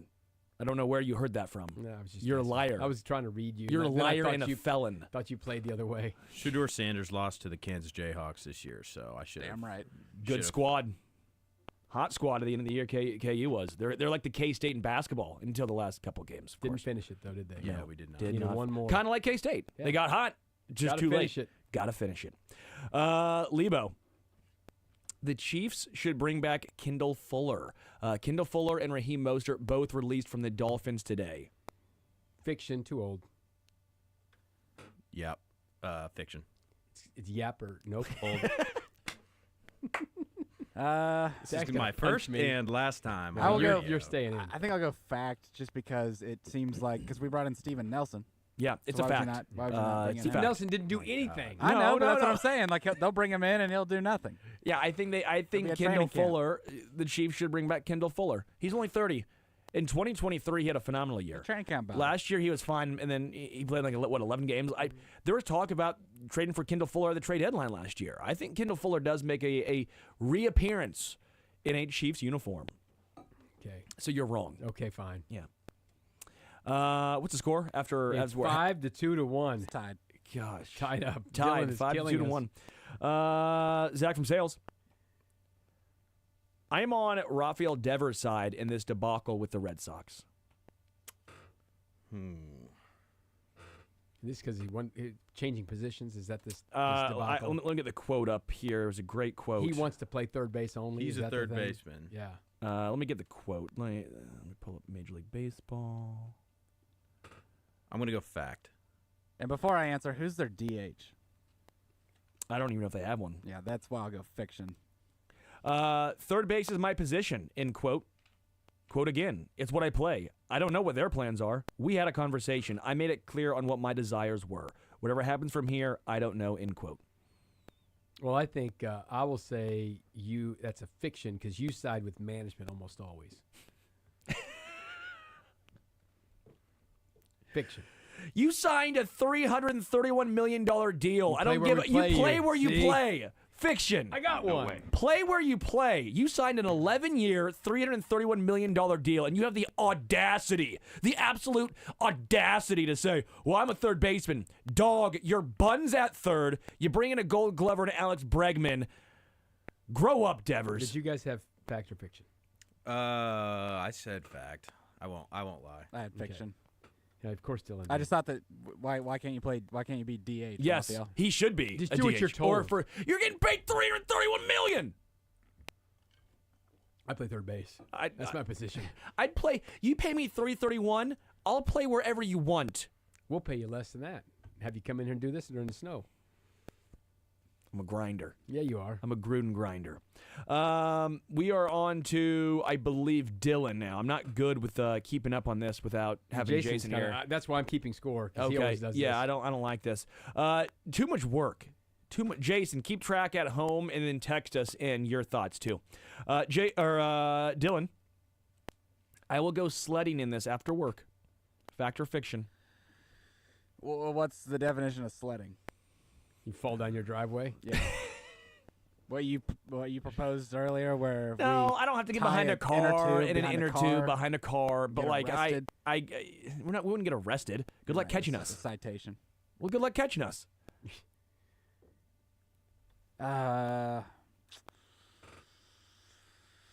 going to go fiction because you'll have something much more important to do. Than you'll tell Absolute us. fiction. It's so freaking cold outside. You are not going out. Dylan said fiction, so I'm going fiction. Yeah, fiction was the right answer. There we go. Lebo actually got it Caught right. on. It's just too cold. It's just too damn cold. Too cold to sled, man. It's too cold. Like if it was like 30, on the cusp with the big fat snowflakes. Oh, I'm all the way in. Well, but This then it is- would be super wet snow. This Right. is super powdery. Oh, this is snow. great to And go it's on, ice, but so it's a lot. Yeah. oh, it's more- great to go on. It's more just Clark Griswold. to it. too cold, dog. We're running about 6 degrees out there right now, regular temperature. What's it wind feel chill, like? Like negative 15. Minus 14. Yeah. Oh yeah, I'm out. Sorry. No, thank you. No, thank you. Only enough schnapps to keep me warm. I don't think that can keep me warm. You got to get a lot Remember of that, schnapps. kids. Got to get a lot of schnapps in there to go sledding. You got to be I drunk didn't say to have kids. fun. I didn't say that. Fellas, what are we doing here? For all really you got adults out there going sledding, make sure you get some. My mom schnapps. does. My mom loves to sled. She's 68 or 69 Shouldn't years be out old. there. It's too cold today. Well, I'll tell her that. I'm going to text her and say, Mom, be careful. Be careful out there. Be careful in this You snow. haven't texted your mom to not go sledding yet? No, I haven't yet. That's what I did when I first woke up this morning. Just She to make sure. loves Yeah. to sled. Hey, Mom, I love you. Hope you have a great day. Stay out of the cold. Stay inside. We got messed Talked up. to my dad today. I said, "You're staying inside, aren't you?"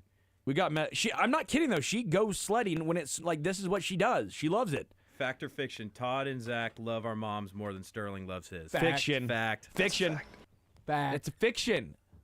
Dylan, don't That was play the the sounder. sounder. I don't make the rules. Don't play the I sounder. don't make the rules. How many more questions we got? We have 4. Let's go. We'll start with Lebo this time because we got to get back on track. Kingsley will start on the offensive line next year. They're not giving up on him. Fact somewhere. Same reason. Oh, my bad. Go ahead, Zach. Like Dylan was saying, same reason. Fact. Yep. Yeah, fact. I don't know if it's left tackle or not, but I think he will start somewhere on the offensive line next year.